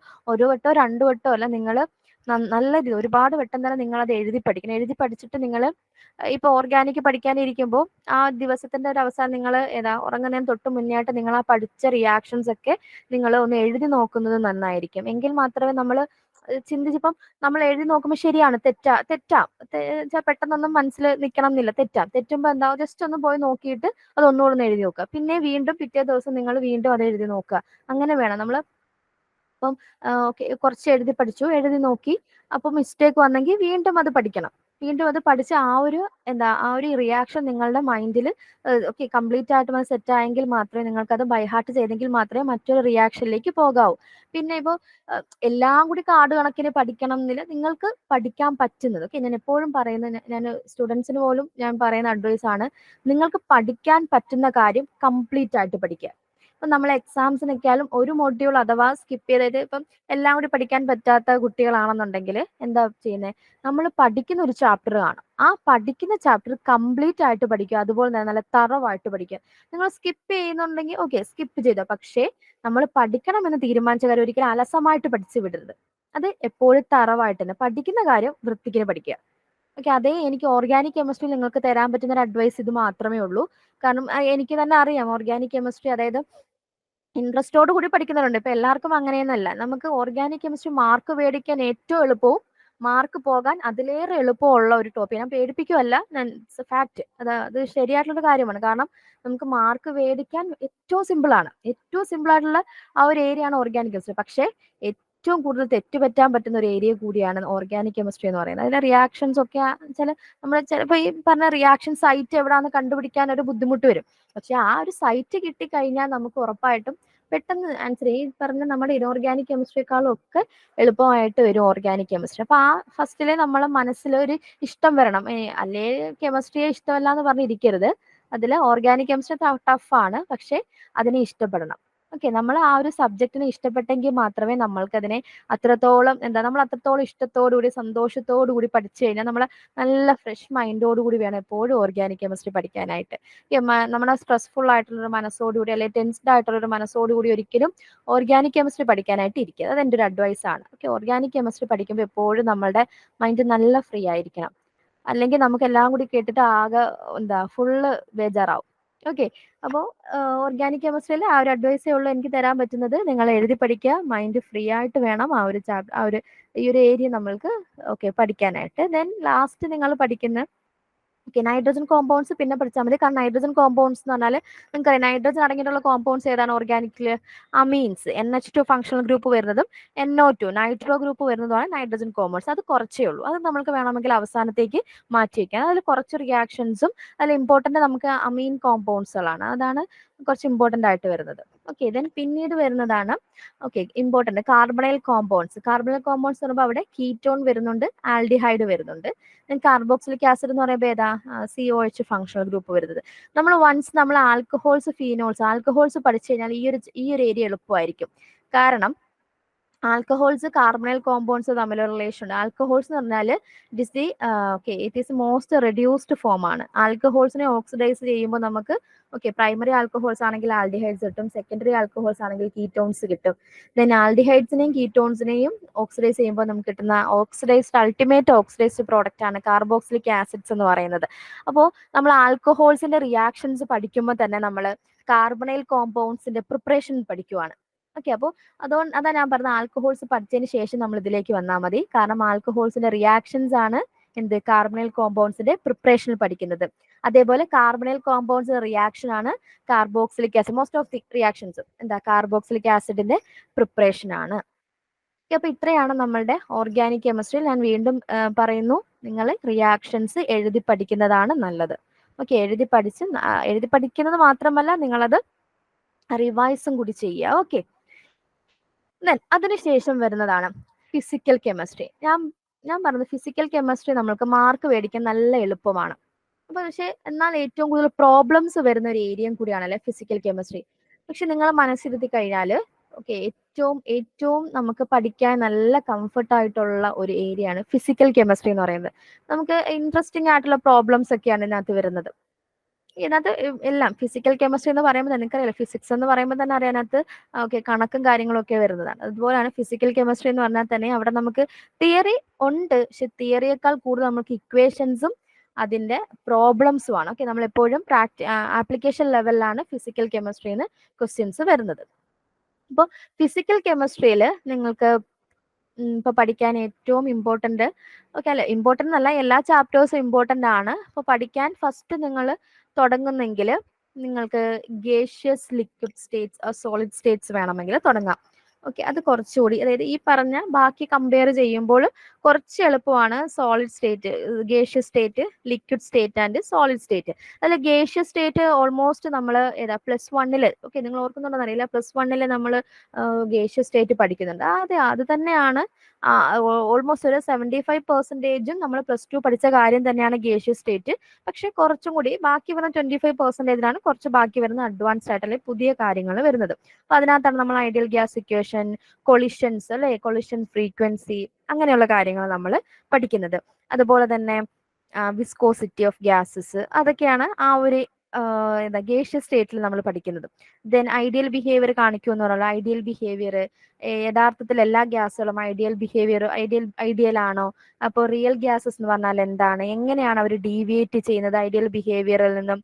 പിന്നെ അതുപോലെ നമ്മൾ ഐഡിയൽ ഗ്യാസ് ലോസുകൾ കുറെ പഠിക്കുന്നുണ്ടല്ലോ, Boyle's law, Charles law, Avogadro's law, അതിന്റെ അസോസിയേറ്റ് ചെയ്തിട്ടുള്ള പ്രോബ്ലംസ്, അതൊക്കെയാണ് ഈ ഒരു ഏരിയയിൽ ഗേഷ്യസ് സ്റ്റേറ്റിൽ അതൊക്കെയാണ് വരുന്നത്. ഓക്കെ, പിന്നെ ലിക്വിഡ് സ്റ്റേറ്റിലാണ് നമ്മൾ ബൈനറി ലിക്വിഡ് സിസ്റ്റങ്ങൾ പഠിക്കുന്നത്. അവിടെ നമ്മൾ കുറച്ച് ലോസ് പഠിക്കും, എന്താ റൗൾസ് ലോ, അതുപോലെ ഹെൻറീസ് ലോ, അങ്ങനെയുള്ള കുറച്ച് ലോകൾ നമ്മൾ പഠിക്കുന്നുണ്ട്. ഡിസ്ട്രിബ്യൂഷൻ ലോ, അങ്ങനെയുള്ള സർഫസ് ടെൻഷൻ, ഇതൊക്കെയാണ് നമ്മൾ ലിക്വിഡിന്റെ പ്രോപ്പർട്ടീസ്. അപ്പം അതൊക്കെ ആ ഒരു പ്രോപ്പർട്ടീസും കാര്യങ്ങളുമാണ് അവിടെ പഠിക്കുന്നത്. പിന്നെ ഇമ്പോർട്ടന്റ് ആയിട്ട് വരുന്നതാണ് നമ്മൾ സോളിഡ് സ്റ്റേറ്റ്. സോളിഡ് സ്റ്റേറ്റിൽ നിന്ന് ഒരുപാട് ക്വസ്റ്റ്യൻസ് നമുക്ക് ചോദിച്ചു കണ്ടിട്ടുണ്ട്. സോളിഡ് സ്റ്റേറ്റിലാണ് നമ്മൾ okay different type of crystal system, ഇത് നമ്മൾ പഠിച്ചു. സോളിഡ് സ്റ്റേറ്റും നമ്മൾ ഓർക്കുന്നു അത്, പക്ഷേ ഈ എന്താ കോവിഡിന് മുമ്പ് വരെ നമ്മൾ സോളിഡ് സ്റ്റേറ്റ് പഠിക്കുന്നുണ്ട്. കോവിഡ് ടൈമിൽ ഈ ഒരു ചാപ്റ്റർ ആണ് അവോയ്ഡ് ചെയ്തത്. പക്ഷേ ഏറ്റവും ഇമ്പോർട്ടന്റ് ആയിട്ടുള്ള ഒരു ചാപ്റ്റർ ആണ് സോളിഡ് സ്റ്റേറ്റ് എന്ന് പറയുന്നത്. നമ്മൾ +2 മെജോറിറ്റി ഒരു പോർഷൻ നമ്മൾ +2 പഠിക്കുന്നതാണ്. ഏതാ different type of solid system, crystal systems, 7 crystal systems ഉണ്ട്. ഓക്കെ, ദെൻ അവിടെ നമ്മൾ FCC പഠിക്കും, BCC പഠിക്കും, അതിന്റെ നമ്പർ ഓഫ് യൂണിറ്റ്സിൽ പഠിക്കുന്നുണ്ട്. അതുപോലെ തന്നെ ഡിഫക്ട്സ്, അത് ഭയങ്കര ഇമ്പോർട്ടൻ്റ് ആണ്. Schottky defect, Frenkel defect, അതുപോലെയുള്ള defects, XRD, then Bragg's equation, അങ്ങനെയുള്ള കാര്യങ്ങളാണ് നമുക്ക് ഈ സോളിഡ് സ്റ്റേറ്റിനകത്ത് വരുന്നത്. അപ്പോൾ ഇത് നല്ല എളുപ്പമുള്ളൊരു ചാപ്റ്റർ ആണ്. ഓക്കെ, നിങ്ങൾ കാരണം നമ്മൾ ഈ ഇതിലെ മെജോറിറ്റി ഗേഷ്യസ് സ്റ്റേറ്റും സോളിഡ് സ്റ്റേറ്റും നമ്മൾ +1 പഠിച്ചിട്ടുള്ളതാണ്. അപ്പോൾ അതുകൊണ്ട് തന്നെ നിങ്ങൾക്ക് ഫിസിക്കൽ കെമിസ്ട്രി സ്റ്റാർട്ട് ചെയ്യുന്നെങ്കിൽ ഈ ഒരു ചാപ്റ്റർ തുടങ്ങാൻ പറ്റും. കാരണം വലിയ ടഫ് ഒന്നും അല്ല, ഭയങ്കര വലിയ ഇക്വേഷൻസ് ഒന്നും ഇവിടെ വരുന്നില്ല. സിമ്പിൾ ആയിട്ടുള്ള കാര്യങ്ങളാണ്. നമുക്ക് ഉറപ്പായിട്ടും ആൻസർ ചെയ്യാൻ പറ്റുന്ന ഒരു ചാപ്റ്റർ ആണ് ഗേഷ്യസ് സ്റ്റേറ്റ്. അപ്പോൾ അത് നിങ്ങൾക്ക് വേണമെങ്കിൽ ഫിസിക്കൽ കെമിസ്ട്രി സ്റ്റാർട്ട് ചെയ്യുമ്പോൾ നിങ്ങൾക്ക് അത് തുടങ്ങാവുന്നതാണ്. ദെൻ അതിനുശേഷം വരുന്നതാണ് ionic equilibrium, chemical equilibrium and phase equilibrium. ഈ അയോണിക് ഇക്വിലിബ്രിയത്തിലൊക്കെ നമ്മൾ എന്താ പഠിക്കുന്നത് വെച്ചാൽ നമുക്ക് ഏതാ pH ഒക്കെ ഇവിടെ നമ്മൾ പഠിക്കുന്നത്, അയണൈസേഷൻ ഒക്കെ, അതായത് അയോണിക് പ്രോഡക്റ്റ്, അതുപോലെ ഇക്വിലിബ്രിയം, ആ ഒരു ഇക്വിലിബ്രിയം എക്സിസ്റ്റ് ചെയ്യുമല്ലോ അയോണിക് പ്രോഡക്റ്റ് അല്ലെ, അയണൈസേഷന്റെ degree of ionization, hydrolysis of water, okay, hydrolysis constant, അതുപോലെ നമ്മൾ ബഫർ സൊല്യൂഷൻ. ബഫർ സൊല്യൂഷൻ ഒക്കെ നമ്മൾ കേട്ടിട്ടുണ്ട്. അവിടെ ബഫർ സൊല്യൂഷന്റെ ഒക്കെ കേസിൽ ഇവിടെ നമ്മൾ കുറെ ഇക്വേഷൻസ് പഠിക്കുന്നത്, different buffers, acidic buffer, basic buffer, അവരുടെ ഇക്വേഷൻ, അവരുടെ pH എങ്ങനെ കണ്ടുപിടിക്കും, pH ആണ്. അതായത് pH വെച്ച് ഈ ഒരു അയോണിക് ഇക്വിലിബ്രിയത്തിൽ ഏറ്റവും കൂടുതൽ ചോദിക്കുന്ന ഒരു ടേമാണ് pHന്റെ ടേം. അതേപോലെ തന്നെ സോലുബിലിറ്റി പ്രോഡക്റ്റ്, KSP എന്ന് പറഞ്ഞ സോലുബിലിറ്റി പ്രോഡക്റ്റ്, ഉറപ്പായിട്ടും ഇത് രണ്ടിൽ നിന്ന് നമുക്ക് 3 മാർക്ക്, മൂന്നല്ല ഒരു 4 മാർക്ക് നമുക്ക് മാക്സിമം എക്സ്പെക്ട് ചെയ്യാവുന്ന ഒരു ഏരിയയാണ്. ഷുവറായിട്ടും ഉറപ്പായിട്ടും ഈ ക്വസ്റ്റ്യൻ ചോദിക്കും. പ്രത്യേകിച്ച് നമ്മളുടെ pH കണ്ടുപിടിക്കുന്നത് നമ്മളുടെ ഈ ഒരു പോസ്റ്റുമായിട്ട് അസോസിയേറ്റ് ചെയ്തതായതുകൊണ്ട് തന്നെ ഈ ഒരു ഏരിയ ഉറപ്പായിട്ടും ചോദിക്കുന്നതാണ്. സോലുബിലിറ്റി പ്രോഡക്റ്റ്, അതുപോലെ ബഫർ സൊല്യൂഷൻ, ദെൻ ഇതിന്റെ എല്ലാം ആപ്ലിക്കേഷൻസ്, അതൊക്കെയാണ് നമ്മൾ അയോണിക് ഇക്വിലിബ്രിയത്തിൽ പഠിക്കുന്നത്. ദെൻ പിന്നെ കെമിക്കൽ ഇക്വിലിബ്രിയത്തിൽ നമ്മൾ ലേഷാർട്ടിൽ പ്രിൻസിപ്പിളും അതുപോലെ അങ്ങനത്തെ കുറെ കാര്യങ്ങളൊക്കെ അവിടെയാണ് പഠിക്കുന്നത്. KP എന്താണ്, equilibrium constant pressure, concentration and constant mole fraction, അങ്ങനെയുള്ള കാര്യങ്ങളൊക്കെയാണ് നമ്മൾ ഇവിടെ പഠിക്കുന്നത്. ദെൻ ഫേസ് ഇക്വിലിബ്രിയയിൽ പഠിക്കുന്നതാണ് degrees of freedom, different type of phases, okay, നമ്മുടെ സൾഫറിന്റെ ഫേസ് എങ്ങനെയാണ്, ട്രിപ്പിൾ പോയിന്റ്, ഓക്കെ, അങ്ങനെയുള്ള കാര്യങ്ങളാണ് നമ്മൾ ഫേസ് ഇക്വിലിബ്രിയത്തിൽ. ഇതൊരു ചെറിയ ചാപ്റ്റർ ആണ് കേട്ടോ. ഫേസ് ഇക്വിലിബ്രിയം ചെറിയൊരു ചാപ്റ്റർ ആണ്. അത് ഫുൾ കംപ്ലീറ്റ് തിയറിയാണ്. അവിടെ നമ്മൾക്ക് ആ ഒരൊറ്റ ഇക്വേഷൻ വരുന്നുള്ളൂ. അത് ഏറ്റവും സിമ്പിൾ ആയിട്ടുള്ള ഇക്വേഷന് number of phases, degrees of freedom കണ്ടുപിടിക്കുന്ന ഒരു വളരെ ചെറിയൊരു ഒറ്റ ഇക്വേഷനേ ഉള്ളൂ. നമുക്ക് സിമ്പിൾ, അതായത് നമ്മൾ ഈ ഒരു മൊഡ്യൂൾ പറയുന്നെങ്കിലും അത് ഡിഫറെന്റ് ചാപ്റ്റേഴ്സ് ആണ് കേട്ടോ ഇതൊക്കെ. ഫേസ് ഇക്വിലിബ്രിയം എന്ന് പറഞ്ഞാൽ ഡിഫറെന്റ് ചാപ്റ്റർ ആണ്, വളരെ ചെറിയ ചാപ്റ്റർ ആണ്, ഈസി ആയിട്ട് മനസ്സിലാക്കാൻ പറ്റുന്ന വളരെ ചെറിയൊരു ചാപ്റ്റർ ആണ്. then അതിനുശേഷം നമ്മുടെ ഫിസിക്കൽ കെമിസ്ട്രിയിലെ ഏറ്റവും ഇമ്പോർട്ടന്റ് ടോപ്പിക് എന്ന് പറയുന്നത് കെമിക്കൽ തെർമോഡൈനാമിക്സ് ആണ്. കെമിക്കൽ തെർമോഡൈനാമിക്സ് ഓക്കെ, കുറെ ബേസിക് കാര്യങ്ങളൊക്കെ അറിയാം. ഫസ്റ്റ് നമ്മൾ ഇന്റൻസീവ് പ്രോപ്പർട്ടീസ്, എക്സ്റ്റൻസീവ് പ്രോപ്പർട്ടീസ്, എന്താണ് വർക്ക്, ഇന്റേണൽ എനർജി, എൻതാൽപ്പി എന്താണ്, എൻട്രോപ്പി എന്താണ്. ഇവിടെയാണ് കെമിക്കൽ തെർമോഡൈനാമിക്സ് ആണ് ഏറ്റവും ഇമ്പോർട്ടന്റ്. കാരണം ഒരുപാട് ഇക്വേഷൻസ് എന്ന് പറഞ്ഞാൽ കണക്ക് പോലും കാണില്ല ആ ഇക്വേഷൻസിന്. ഒരുപാട് ഇക്വേഷൻസ്. നമുക്ക് ഇക്വേഷൻ പഠിച്ചത് കൊണ്ട് കാര്യമില്ല, അത് നമുക്ക് ആപ്ലിക്കേഷൻ ലെവലിൽ മാത്രമേ തെർമോഡൈനാമിക്സിന് ക്വസ്റ്റ്യൻസ് വരത്തുള്ളൂ. അപ്പോൾ നിങ്ങൾ കുറച്ചധികം ഇമ്പോർട്ടൻസ് കൊടുത്ത് പഠിക്കേണ്ടുന്ന കാര്യമാണ് കെമിക്കൽ തെർമോഡൈനാമിക്സ്. കാരണം ഞാൻ പറയാം, നമ്മൾ ഈ കുറെ ഇക്വേഷൻസ് കാണാതെ പഠിച്ചിട്ട് കാര്യമില്ല, അതിനെ നമ്മൾ അപ്ലൈ ചെയ്യാനാണ് പഠിക്കേണ്ടുന്നത്. ഓക്കെ, അപ്പോൾ കെമിക്കൽ തെർമോഡൈനാമിക്സ് ഞാൻ എപ്പോഴും പറഞ്ഞു, നമ്മൾ ഓർഗാനിക് കെമിസ്ട്രി പഠിക്കുന്നത് പോലെ ഇമ്പോർട്ടന്റ് ആയിരിക്കണം കെമിക്കൽ തെർമോഡൈനാമിക്സ്. കാരണം ഫ്രീ മൈൻഡോട് കൂടി ഇരുന്നെങ്കിൽ മാത്രമേ നമുക്ക് ഇതിലെ ഇക്വേഷൻസ് ബൈഹാർട്ട് ചെയ്ത് ഇതിനെ അപ്ലൈ ചെയ്യാനായിട്ട് നമ്മൾക്ക് പറ്റത്തുള്ളൂ. അപ്പോൾ ഫ്രഷ് മൈൻഡോട് കൂടി നിങ്ങൾ കൂടുതൽ ഇമ്പോർട്ടന്റ് കൊടുത്ത്, കൂടുതൽ ഊന്നൽ കൊടുത്ത് നിങ്ങൾ പഠിക്കേണ്ടുന്ന ഒരു ചാപ്റ്റർ ആണ് കെമിക്കൽ തെർമോഡൈനാമിക്സ് എന്ന് പറയുന്നത്. ദെൻ പിന്നീട് വരുന്നതാണ് നമ്മളുടെ കെമിക്കൽ കൈനറ്റിക്സും കാര്യങ്ങളുമാണ്. Kinetics, surface chemistry, catalysis. ഇതിൽ സർഫസ് കെമിസ്ട്രിയും കറ്റാലിസിസും വളരെ ചെറിയ ചാപ്റ്റർ ആണ്. നമുക്ക് ഏകദേശം ഒരു 2 മണിക്കൂറിനുള്ളിൽ തന്നെ ഈ ഒരു ചാപ്റ്റർ, ഒരു ദിവസത്തെ 2 മണിക്കൂറിനുള്ളിൽ തന്നെ നമുക്ക് ഈ ഒരു ചാപ്റ്ററിനെ കവർ ചെയ്യാൻ പറ്റും. പിന്നെ കെമിക്കൽ കൈനറ്റിക്സ് എന്ന് പറഞ്ഞാൽ നമ്മളൊരു റിയാക്ഷന്റെ സ്പീഡിനെ പറ്റി സ്റ്റഡി ചെയ്യുന്നതാണ് കെമിക്കൽ കൈനറ്റിക്സ് എന്ന് പറയുന്നത്. അവിടെ നമുക്ക് ഫസ്റ്റ് ഓർഡർ റിയാക്ഷൻ ഉണ്ട്, സെക്കൻഡ് ഓർഡർ റിയാക്ഷൻ ഉണ്ട്, സീറോ ഓർഡർ റിയാക്ഷൻ ഉണ്ട്. അപ്പോൾ ഈ റിയാക്ഷന്റെ എല്ലാം റേറ്റ് കോൺസ്റ്റന്റ് എന്താണ്, ഇവർക്കെല്ലാം ഇന്റഗ്രേറ്റഡ് ഇക്വേഷൻസ് ഉണ്ട്, അതിന്റെ എല്ലാം എക്സാമ്പിൾസ് ഉണ്ട്. അതൊക്കെയാണ് നമുക്ക് ഈ ഒരു ചാപ്റ്ററിൽ വരുന്നത്. ഇവിടെ നമുക്ക് ഒരുപാട് ക്വസ്റ്റ്യൻസ്, അതായത് നല്ല ആപ്ലിക്കേഷൻ ലെവലിൽ ഒരുപാട് ക്വസ്റ്റ്യൻസ് ഈ ഒരു റേറ്റുമായിട്ട് ബന്ധപ്പെട്ട, ഒരു കെമിക്കൽ റിയാക്ഷന്റെ സ്പീഡുമായിട്ട് ബന്ധപ്പെട്ട ഇതും കുറച്ചധികം, അതായത് തെർമോഡൈനാമിക്സിന്റെ അത്രയും ഇല്ലെങ്കിലും കുറച്ചധികം ഇമ്പോർട്ടൻസ് കൊടുത്ത് പഠിക്കേണ്ട ഒരു ചാപ്റ്റർ ആണ് കെമിക്കൽ കൈനറ്റിക്സ്. സർഫസ് കെമിസ്ട്രിയും കറ്റാലിസിസും കംപ്ലീറ്റ്ലി നമ്മൾക്കത് തിയറിയാണ്. ഒരുപാട് ഇക്വേഷൻസ് ഒന്നും വരുന്നില്ല, തിയറി പാർട്ടാണ്. ഓക്കെ, ഇതിനെ കുറച്ച് ഇക്വേഷൻസും കാര്യങ്ങളൊക്കെ വരുന്നുള്ളൂ. അത് നമുക്ക് ഈസി ആയിട്ട് പഠിക്കാൻ പറ്റും. അതിനകത്ത് നമ്മൾ അഡ്സോപ്ഷൻ ഒക്കെ വരുന്നത്, adsorption isotherm, Langmuir adsorption isotherm, Freundlich adsorption isotherm, BET. കറ്റാലിസിസിനകത്ത് വരുന്നതാണ് കാറ്റലിസ്റ്റിന്റെ ഡെഫിനിഷൻ, ഡിഫറെന്റ് പ്രോസസ്സുകൾക്ക് ഉപയോഗിക്കുന്ന കാറ്റലിസ്റ്റ്, അവരെ പ്രൊമോട്ട് ചെയ്യുന്ന promoters, poisons, then enzyme catalysis. അവിടെയാണ് നമ്മൾ എൻസൈം കറ്റാലിസിസ് പഠിക്കുന്നത്. അതൊക്കെ ഇപ്പം റീസെന്റ് നടന്നിട്ടുള്ള നമ്മൾ കെമിസ്റ്റിന്റെ ക്വസ്റ്റ്യൻ പേപ്പർ എടുത്ത് നോക്കിയാൽ കാണാൻ പറ്റും, അറിയാൻ പറ്റും. ഈവൻ എൻസൈം കറ്റാലിസിന്റെ മെക്കാനിസം വെച്ചിട്ട് വരെ ക്വസ്റ്റ്യൻസ് ചോദിച്ചിട്ടുണ്ട്.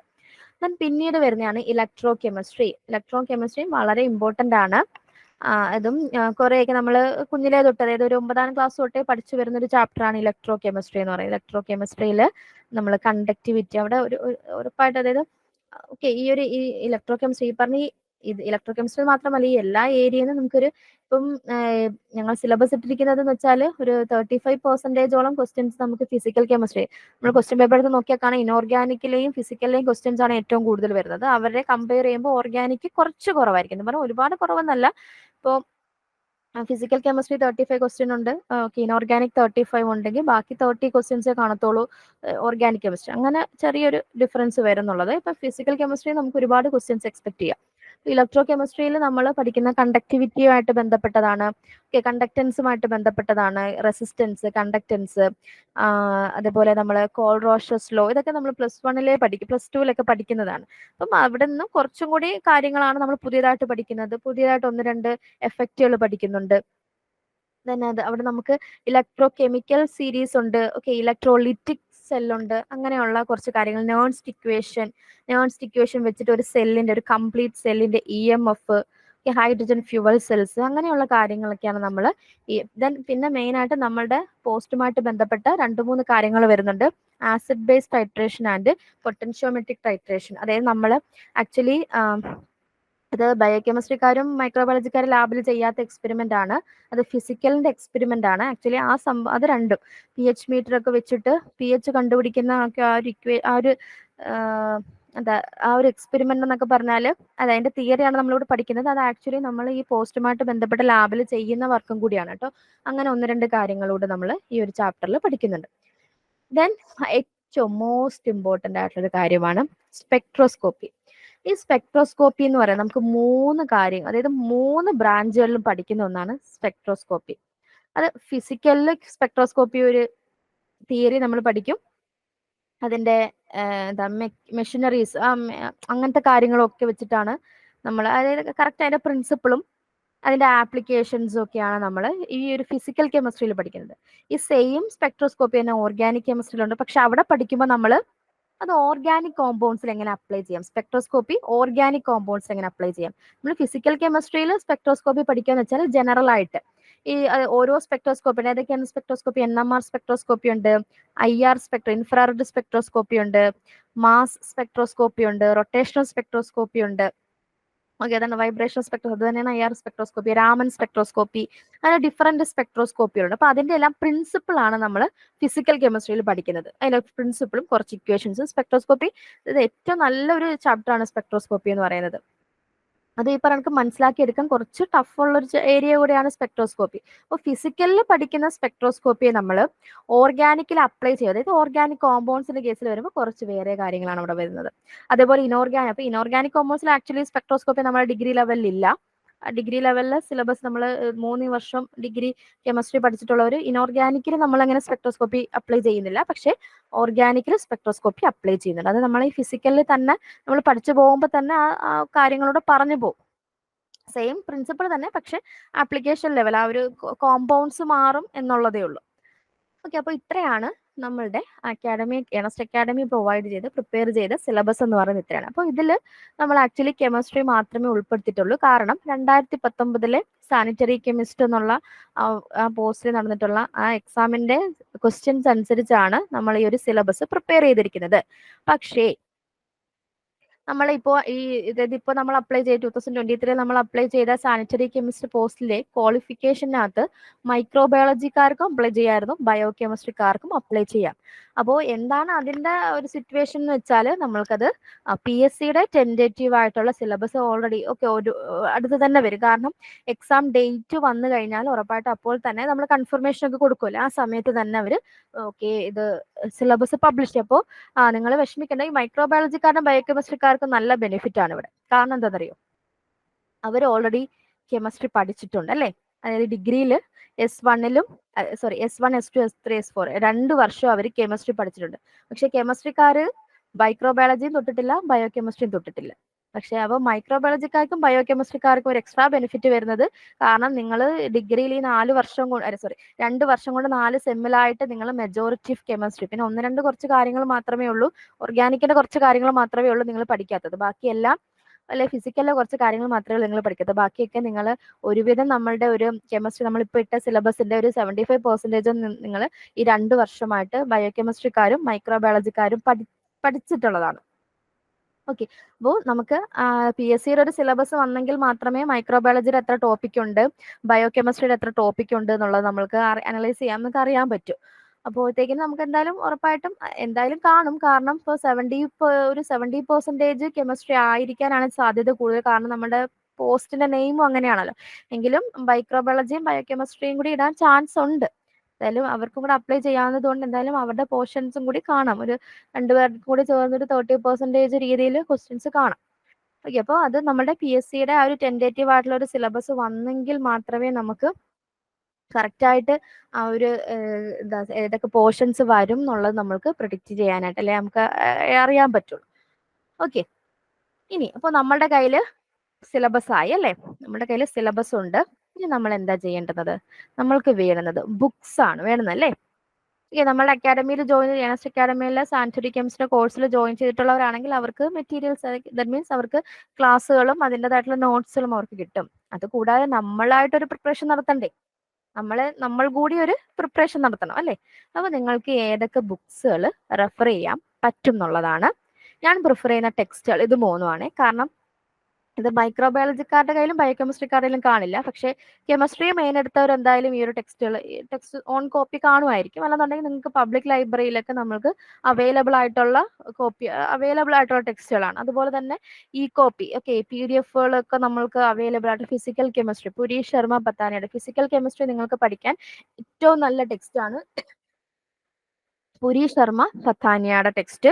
അതുപോലെ ഇനോർഗാനിക് കെമിസ്ട്രി പഠിക്കാൻ ഏറ്റവും നല്ല ടെക്സ്റ്റ് ആണ് പുരീഷ് ശർമ്മ കാലിയുടെ പ്രിൻസിപ്പിൾസ് ഓഫ് ഇനോർഗാനിക് കെമിസ്ട്രി ആണ്. ദെൻ അതുപോലെ തന്നെ ഓർഗാനിക് കെമിസ്ട്രി പഠിക്കാൻ ഏറ്റവും നല്ല ടെക്സ്റ്റ് ജെയിൻ ആൻഡ് ശർമ്മയുടെ ടെക്സ്റ്റ് ആണ്. അപ്പൊ ഇതൊന്നും വാങ്ങണം എന്ന് ഞാൻ പറയുന്നില്ല. ഇതിന്റെയൊക്കെ നമുക്ക് ഓൺലൈൻ PDF നമുക്ക് കിട്ടാറുണ്ട്. ഓക്കെ, PDF കിട്ടും. PDF എനിക്ക് തോന്നുന്നു പുരി ശർമ്മ പത്താനിയുടെയും കാലിയുടെയും ഒക്കെ ടെക്സ്റ്റുകൾ ഓൺലൈൻ PDF ആയിട്ടുണ്ട്. അപ്പൊ അതില്ലെങ്കിൽ നിങ്ങൾ വിഷമിക്കേണ്ട. നിങ്ങൾ ഡിഗ്രി എന്തായാലും ഡിഗ്രി കംപ്ലീറ്റ് ചെയ്തവരാണല്ലോ. അപ്പോൾ നിങ്ങളുടെ കയ്യിൽ എന്തായാലും ഒരു ഗൈഡ് കാണുമല്ലോ. അപ്പോൾ നമ്മൾ ഡിഗ്രി സ്റ്റുഡൻസിന് വേണ്ടിയിട്ട്, അതായത് കെമിസ്ട്രി BSc സ്റ്റുഡൻസ് അതുപോലെ തന്നെ ഡിഗ്രി സ്റ്റുഡൻസിന് വേണ്ടിയിട്ട് വിശ്വനാഥൻ സാറിന്റെ ടെക്സ്റ്റും ഉണ്ട്. അതുപോലെ തന്നെ വിശ്വനാഥ് സാറിന്റെ ടെക്സ്റ്റ് ആണ് എനിക്ക് തോന്നുന്നു മോസ്റ്റ് ഓഫ് കേരള യൂണിവേഴ്സിറ്റിക്കാർ കൂടുതലും യൂസ് ചെയ്തിട്ടുള്ളത് വിശ്വനാഥൻ സാറിന്റെ ടെക്സ്റ്റ് ആയിരിക്കും. അതുപോലെ തന്നെ നമ്മളുടെ MG യൂണിവേഴ്സിറ്റിയിലുള്ളവർക്കാണെങ്കിൽ ഡോക്ടർ അനൂപ് ഗോപിനാഥ് മാമിന്റെ ടെക്സ്റ്റുകളും ഗൈഡുകളും ഒക്കെ ഉണ്ട് കേട്ടോ. അപ്പൊ അതൊക്കെ നിങ്ങൾക്ക് റെഫർ ചെയ്യാവുന്നതാണ്. അതാണ് കുറച്ച്, അതായത് ഗൈഡുകളാണ് ഇവർ രണ്ടുപേരും. ഇത് ഗൈഡുകളാണ്, ഇത് ഗൈഡാണ്. പക്ഷെ ബാക്കി മൂന്നുമാണ് ഇനോർഗാനിക് കെമിസ്ട്രിയാണ്. ഗൈഡുകളാണ്, ബാക്കി മൂന്നും നമ്മുടെ ടെക്സ്റ്റ് ആണ് കേട്ടോ, ടെക്സ്റ്റുകളാണ്. അപ്പോൾ ടെക്സ്റ്റ് നിങ്ങൾക്ക് ഇനിയിപ്പോ നമ്മളുടെ ഗൈഡ് വെച്ച്, അതായത് ഇനി 100 ദിവസം മാത്രമേ നമ്മുടെ മുമ്പിലുള്ളൂ. അപ്പോൾ ഗൈഡ് വെച്ച് പഠിക്കുന്നതായിരിക്കും നല്ലത്. ഇതാകുമ്പോൾ കുറച്ചുകൂടി ഡീപ്പ് റീഡിങ്ങിന് വേണ്ടിയിട്ട് നമ്മൾക്ക് ഈ ടെക്സ്റ്റുകളൊക്കെ റെഫർ ചെയ്ത് ഉറപ്പായിട്ട് നമ്മുടെ പബ്ലിക് ലൈബ്രറിയിലൊക്കെ ഉണ്ട്. അതല്ല PG ചെയ്യുന്നവരൊക്കെ ആണെന്നുണ്ടെങ്കിൽ നിങ്ങൾക്ക് നിങ്ങളുടെ കോളേജ് ലൈബ്രറിയിൽ നിന്നൊക്കെ നിങ്ങൾക്ക് അക്സസബിൾ ആയിട്ടുള്ള ടെക്സ്റ്റുകളുമാണിത്. ഓക്കെ, അപ്പൊ ഇതാണ് നമ്മുടെ ബുക്സ് ആൻഡ് റെഫറൻസ്. പിന്നെ അതുകൂടാതെ ഒരുപാട് ഓൺലൈൻ സൈറ്റുകൾ, നമുക്ക് MCQs ഒക്കെ കിട്ടാൻ വേണ്ടിയിട്ടൊക്കെ ഒരുപാട് ഓൺലൈൻ സൈറ്റുകൾ നിങ്ങൾക്ക് യൂസ്ഫുൾ ആയിട്ട് ഒക്കെ നിങ്ങൾക്ക് അത് യൂസ് ചെയ്യാൻ പറ്റും. ഇനി നമ്മളുടെ കയ്യിൽ മെറ്റീരിയലായി, സിലബസ് ആയി, മെറ്റീരിയലായി. ഇത് മാത്രം കൊണ്ടിട്ട് കാര്യമില്ല. എന്ത് വേണം? നമ്മൾ പ്ലാൻ ചെയ്യണം, നമ്മൾ പ്രിപ്പയർ ചെയ്യണം എക്സാമിനേഷന് വേണ്ടി, അല്ലേ? നിങ്ങൾ UPSC ആസ്പിറൻസിനെ കണ്ടിട്ടുണ്ടോ? അവരെടുക്കുന്ന എഫേർട്ടിന്റെ ഒരു പകുതി എഫേർട്ട് പോലും നമ്മൾ ഒരു PSCക്ക് വേണ്ടിയിട്ട് വേണ്ട. അതായത് പ്രത്യേകിച്ച് ജനറൽ PSC അല്ല കേട്ടോ, നമ്മുടെ സബ്ജക്ട് PSC എന്ന് പറഞ്ഞാൽ നമ്മൾ UPSCക്കാർ എടുക്കുന്ന അത്രയും എഫേർട്ട് പോലും എടുക്കണ്ട.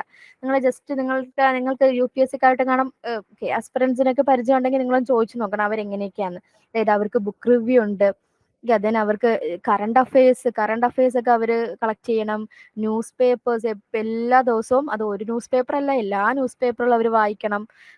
അത് കൂടാതെ സബ്ജക്റ്റുകൾ കുറേ ഉണ്ട് പഠിക്കാൻ. അപ്പോൾ അവർക്കൊക്കെ ഉറക്കം ലിമിറ്റ് ചെയ്തും കൊണ്ട് പഠിത്തത്തിനാണ് കൂടുതൽ ഇമ്പോർട്ടൻസ് കൊടുക്കുന്നത്. ഏകദേശം അതില്ലെങ്കിലും അതിന്റെ ഒരു പകുതിയോളം എഫേർട്ട് നമ്മൾ എടുത്താൽ നമുക്ക് ഉറപ്പായിട്ടും ഈ എക്സാം ക്രാക്ക് ചെയ്യും. അപ്പോൾ നമുക്ക് എങ്ങനെ 100 ദിവസം കൊണ്ട് നമ്മൾക്ക് എങ്ങനെ 120 ദിവസം ഉണ്ട്, ശരി തന്നെ. 20 ദിവസം മാറ്റി വെച്ചിട്ട് ബാക്കി 100 ദിവസം, 20 ദിവസം നമ്മുടെ റിവിഷന് വേണ്ടി നമ്മൾ മാറ്റി വെച്ചിരിക്കുകയാണ്. ബാക്കി 100 ദിവസം കൊണ്ട് നമുക്ക് എങ്ങനെ ടോപ്പിക്കുകളെല്ലാം കവർ ചെയ്യാം, അല്ലെ? അതിന് നമുക്ക് വേണ്ടുന്ന ഏറ്റവും ഇമ്പോർട്ടന്റ് ആയിട്ടുള്ള കാര്യമാണത് ടൈം മാനേജ്മെന്റ്, അല്ലെ? ടൈം ആണ് എല്ലാത്തിനും ആധാരം. നമ്മളൊരു പഴഞ്ചൊല്ല്, time and wait for no man എന്നൊരു പഴഞ്ചൊല്ല് കൂടിയുണ്ട്. ടൈമാണ് എല്ലാത്തിനും ആധാരം. എല്ലാത്തിനും ഏറ്റവും ഇമ്പോർട്ടന്റ് ആയിട്ടുള്ള കാര്യമാണ് ടൈം എന്ന് പറയുന്നത്. അപ്പോൾ ഫസ്റ്റ് നമ്മൾക്ക് എക്സാം ഡേറ്റ് എന്നാന്ന് അറിയണം. അപ്പൊ നമ്മൾ എക്സാം ഡേറ്റ് എന്നാന്ന് അവരെ റിവീൽ ചെയ്യുന്നവരെ നമ്മൾ വെയിറ്റ് ചെയ്യണം. നമുക്കറിയാം എക്സാം ഏത് മാസമാണ് നടക്കുന്നതെന്ന് നമ്മൾക്കറിയാം. അതിനടുത്തെന്ന് പറഞ്ഞാൽ നമ്മളുടെ കയ്യിലൊരു സിലബസ് വേണം. ഓക്കെ, ഇപ്പോൾ നമ്മൾക്ക് ഒരു സിലബസ് അറിയാം, നമ്മൾക്ക് ഏതൊക്കെ പോർഷൻസ് പഠിക്കണം, എങ്ങനെയൊക്കെ ഏതൊക്കെ പോർഷൻസ് പഠിക്കണം എന്നുള്ള സിലബസ് നിങ്ങൾക്കറിയാം. അതുപോലെ തന്നെ ബുക്സ് ആൻഡ് റെഫറൻസും നിങ്ങളുടെ കയ്യിലുണ്ട്. ഇനിയാണ് നമ്മൾ പ്ലാൻ ചെയ്യുന്നത്. അപ്പൊ നമ്മളൊരു പ്ലാൻ ചെയ്യുക. ഓക്കെ, നമ്മുടെ കയ്യിൽ ടോട്ടൽ, അതായത് നമ്മളുടെ അക്കാഡമി പ്രൊവൈഡ് ചെയ്ത സിലബസ് അനുസരിച്ച് നമ്മുടെ കയ്യിൽ ടോട്ടൽ 30 ചാപ്റ്റേഴ്സ് ആണുള്ളത് കേട്ടോ. 30 മൊഡ്യൂളല്ല, 30 ചാപ്റ്റേഴ്സ് ആണ് നമുക്കുള്ളത്. നമ്മുടെ കയ്യിൽ 100 ദിവസങ്ങളുമാണുള്ളത്. അപ്പോൾ നമ്മൾക്ക് ഒരു ചാപ്റ്റർ പഠിക്കാൻ നമുക്ക് 3 ദിവസം വെക്കാം. ഓക്കെ, 3 ദിവസം വെക്കുവാണെങ്കിൽ അതിൽ 2 ദിവസം കൊണ്ട് ചാപ്റ്റർ പഠിച്ചിട്ട് ബാക്കി 1 ദിവസം നമുക്ക് റിവിഷന് വേണ്ടി മാറ്റി വയ്ക്കാം. ഓക്കെ, റിവിഷന് വേണ്ടി മാറ്റി വയ്ക്കാം. ഇനി അതെല്ലാം നമ്മൾക്ക് മറ്റേ PSCയുടെ ടെൻറ്റേറ്റീവ് ആയിട്ടുള്ള സിലബസ് വരുമ്പോൾ മൈക്രോബയോളജി ആൻഡ് ബയോകെമിസ്ട്രി കൂടി വരുമ്പോൾ അതിനും കൂടി ഒരു സ്പെഷ്യൽ ടൈം ടേബിൾ കൂടി ഒന്ന് ജസ്റ്റ് ഒന്ന് ചെക്ക് ചെയ്യും. ഇപ്പൊ നമ്മുടെ കയ്യിലുള്ള മെറ്റീരിയലും ഉള്ള ഡേറ്റാസും സിലബസും വെച്ചിട്ട് നമ്മൾ ഒരു പ്ലാൻ തയ്യാറാക്കുക. നമ്മൾക്ക് ഒരു ചാപ്റ്റർ 3 ദിവസം കൊണ്ട് ഒരു ചാപ്റ്റർ, അതിൽ 2 ദിവസം കൊണ്ട് ചാപ്റ്റർ തീർത്തിട്ട് ബാക്കി ഒരു ദിവസം കൊണ്ട് റിവിഷൻ ചെയ്യുക. ഓക്കെ, അതിൽ ഞാൻ ഇമ്പോർട്ടൻസ് കൊടുക്കാൻ പറയുന്നത് ഓർഗാനിക് കെമിസ്ട്രിക്കാണ്. കാരണം ഓർഗാനിക് കെമിസ്ട്രിക്കാണ് നമുക്ക് കൂടുതൽ ടൈം ആവശ്യമായിട്ട് വരുന്നത്. അപ്പോൾ നമ്മൾ അതിനനുസരിച്ചൊന്ന് മാനേജ് ചെയ്താൽ മതി. ഇനോർഗാനിക് കെമിസ്ട്രി ഒക്കെ നമ്മൾക്ക് ഈ പറഞ്ഞ കണക്ക് 3 ദിവസം വേണ്ട ഒരു ചാപ്റ്റർ പഠിക്കാൻ. അപ്പോൾ ഇനോർഗാനിക് കെമിസ്ട്രി നമുക്ക് 1 ദിവസം കൊണ്ട് അല്ലെ 1.5 ദിവസം കൊണ്ട് പഠിച്ചിട്ട് ബാക്കി സമയം കൊണ്ട് നമുക്ക് റിവൈസ് ചെയ്തിട്ട് ആ ദിവസങ്ങളെ ആ ടൈം നമുക്ക് ഓർഗാനിക് കെമിസ്ട്രിയെ കൺവേർട്ട് ചെയ്യാം. ഫിസിക്കൽ കെമിസ്ട്രിയും പഠിക്കാൻ അത്രയും പാടില്ല. കാരണം ഫിസിക്കൽ കെമിസ്ട്രിയിൽ ഒരു ഇക്വേഷൻ നമുക്ക് എല്ലാ ജനറൽ ആണ്, ഇക്വേഷൻ എല്ലാത്തിനും നമുക്ക് ആ ഒരു കൺസെപ്റ്റ് കംപ്ലീറ്റിന് നമുക്ക് അപ്ലൈ ചെയ്യാൻ പറ്റും. പക്ഷെ ഓർഗാനിക് കെമിസ്ട്രി അങ്ങനെയല്ല, ഓരോ ഡിഫറെന്റ് റിയാക്ഷൻസ് ആണ്. അപ്പോൾ അത് നമുക്ക് കൂടുതൽ സമയം നമ്മൾ ഓർഗാനിക് കെമിസ്ട്രിക്ക് വേണ്ടിയിട്ട് കൊടുക്കണം. ഓക്കെ, അപ്പോൾ ആ ഒരു രീതിയിലാണ് നമ്മൾ പ്ലാൻ ചെയ്യേണ്ടുന്നത്. അപ്പോൾ ഇന്ന് തന്നെ സ്റ്റാർട്ട് ചെയ്യുക. ഇന്ന് തോനെ പഠിക്കണം എന്നില്ല, വളരെ ചെറിയ ഒരു ചെറിയൊരു പോർഷൻ ആയാലും മതി. കാരണം നമ്മൾ തന്നെ ദൃഢനിശ്ചയം എടുക്കണം അല്ലേ. എനിക്ക് ഈ 2024 ഞാൻ PSCയുടെ മെയിൻ ലിസ്റ്റിൽ ആദ്യ 10 റാങ്കുകൾക്കുള്ളിൽ വന്നിരിക്കും എന്ന് നമ്മൾ തന്നെ ഒരു പ്രതിജ്ഞ എടുക്കണം അല്ലെ. 2024 തന്നെ നമുക്ക് ജോലി വേണം. ഇനി മുന്നോട്ട് ഒരു 5 വർഷം കഴിഞ്ഞ് കഴിഞ്ഞാൽ എല്ലാം കോൺട്രാക്ട് ബേസ്. നമുക്ക് ഇപ്പോഴത്തെ കണ്ടീഷൻ തന്നെ നമുക്കറിയാം. ഇപ്പോഴത്തെ കണ്ടീഷനിൽ പല പോസ്റ്റ് നമ്മൾ ഏറ്റവും കൂടുതൽ വാട്ടർ അതോറിറ്റിയിലാണ്. വാട്ടർ അതോറിറ്റിയിൽ ഒരുപാട് പോസ്റ്റുകളും കോൺട്രാക്ട് ബേസ് ആണ്. അതൊന്നും ആക്ച്വലി റിപ്പോർട്ട് ചെയ്തിട്ടില്ല. അപ്പോൾ ഇനി അങ്ങോട്ടുള്ള കാലങ്ങളിൽ പെൻഷൻ കൊടുക്കാനൊന്നും പൈസയില്ല, ഒന്നിനും പൈസയില്ല. ഓൾറെഡി പെൻഷൻ 2013 ശേഷം ജോയിൻ ചെയ്തവർക്കൊന്നും പെൻഷൻ ഇല്ല. അപ്പോൾ എത്രയും പെട്ടെന്ന് ജോലി ഒരു ഗവൺമെന്റ് ജോലി. അപ്പോൾ ഗവൺമെന്റ് ജോലിയുടെ ഏറ്റവും ഇമ്പോർട്ടൻസ് നമ്മൾ മനസ്സിലാക്കിയത് ഒരു കോവിഡ് കാലഘട്ടത്തിലാണ് അല്ലേ. അപ്പോൾ ഗവൺമെന്റ് ജോബ് ഉള്ള ഒരാൾക്ക് ഒരിക്കലും കോവിഡ് കാലത്തിൽ അവർക്ക് യാതൊരു വിധത്തിലുള്ള ബുദ്ധിമുട്ടും ഉണ്ടായിട്ടില്ല. അവർക്ക് ശമ്പളം, വീട്ടിലിരുന്നാലും അവർക്ക് ശമ്പളം കിട്ടുന്നുണ്ട്. സാധാരണക്കാരാണല്ലേ വലഞ്ഞു പോയത്. അപ്പോൾ നമ്മൾ ഏറ്റവും കൂടുതൽ നമ്മുടെ ഈ ഒരു ഗവൺമെന്റ് ജോബിന്റെ ഏറ്റവും കൂടുതൽ ഇമ്പോർട്ടൻസ് മനസ്സിലാക്കിയ ഒരു സമയമാണ് ഈ ഒരു സമയം എന്നത്. 2020, 2021 ആ ഒരു കാലഘട്ടം നമ്മൾ ഒരുപാട് മനസ്സിലാക്കി. എല്ലാവരും ഏറ്റവും ഹൈ പ്രൊഫൈൽ ലൈഫിന് വേണ്ടിയിട്ട് പല രാജ്യങ്ങളിലും പോയി. പക്ഷെ ആ ഒരു കോവിഡ് ടൈം വന്നപ്പോൾ എല്ലാവരും ഏറ്റവും കൂടുതൽ മിസ് ചെയ്തതും അല്ലെങ്കിൽ ആ ഒരു അവസ്ഥ ഏറ്റവും കൂടുതൽ ബ്ലെയിം ചെയ്ത ആ ഒരു സമയം എന്ന് പറഞ്ഞാൽ നമ്മുടെ സ്വന്തം നാട്ടിൽ നമ്മുടെ സ്വന്തം സ്ഥലത്തേക്ക് വരാൻ പറ്റാതെ പെട്ടുകിടക്കുന്ന കുറെ ആൾക്കാരുണ്ടായിരുന്നു അല്ലേ. അപ്പൊ എന്തുകൊണ്ടും സേഫ് ഗവൺമെന്റ് ജോബ് തന്നെയാണ് എന്തുകൊണ്ടും സേഫ്. എന്ന് വെച്ചാൽ നമുക്ക് ഉറപ്പിക്കാം, നമുക്ക് ഷുവറായിട്ട് നമുക്ക് മാസം ശമ്പളം കിട്ടും, അല്ലെ നമുക്ക് ആ ജോലി ഉണ്ട്, അത് ഉറപ്പാണ്. നമുക്ക് അത് മാത്രമല്ല ഒരുപാട് ആനുകൂല്യങ്ങൾ, മെഡിസപ്പ് പോലെയുള്ള ഒരുപാട് ആനുകൂല്യങ്ങളില്ലേ ഗവൺമെന്റ് ജോബിനുള്ളത്. അപ്പോൾ ഈ 2024 തന്നെ ഞാൻ ഗവൺമെന്റ് ജോബിൽ കയറും എന്നൊരു എന്തായാലും ഒരു പ്രതിജ്ഞ എടുക്കുക. അതിൽ ഈ സാനിറ്ററി കെമിസ്റ്റ് പോസ്റ്റ് തന്നെ ആയിക്കോട്ടെ. പിന്നെ കെമിസ്ട്രിക്കാർക്കുള്ള ഒരു ബെനിഫിറ്റ് കൂടി ഞാൻ പറയട്ടെ. നിങ്ങൾ സാനിറ്ററി കെമിസ്റ്റിന് ഞങ്ങളുടെ അക്കാഡമി പ്രൊവൈഡ് ചെയ്ത് ഈ ഒരു സിലബസ് ഫോളോ ചെയ്ത് നിങ്ങൾ പ്രിപ്പറേഷൻ സ്റ്റാർട്ട് ചെയ്യുകയാണെങ്കിൽ നമുക്ക് ഏപ്രിൽ 2-3 കെമിസ്ട്രിന്റെ എക്സാംസ് വരുന്നുണ്ടല്ലോ.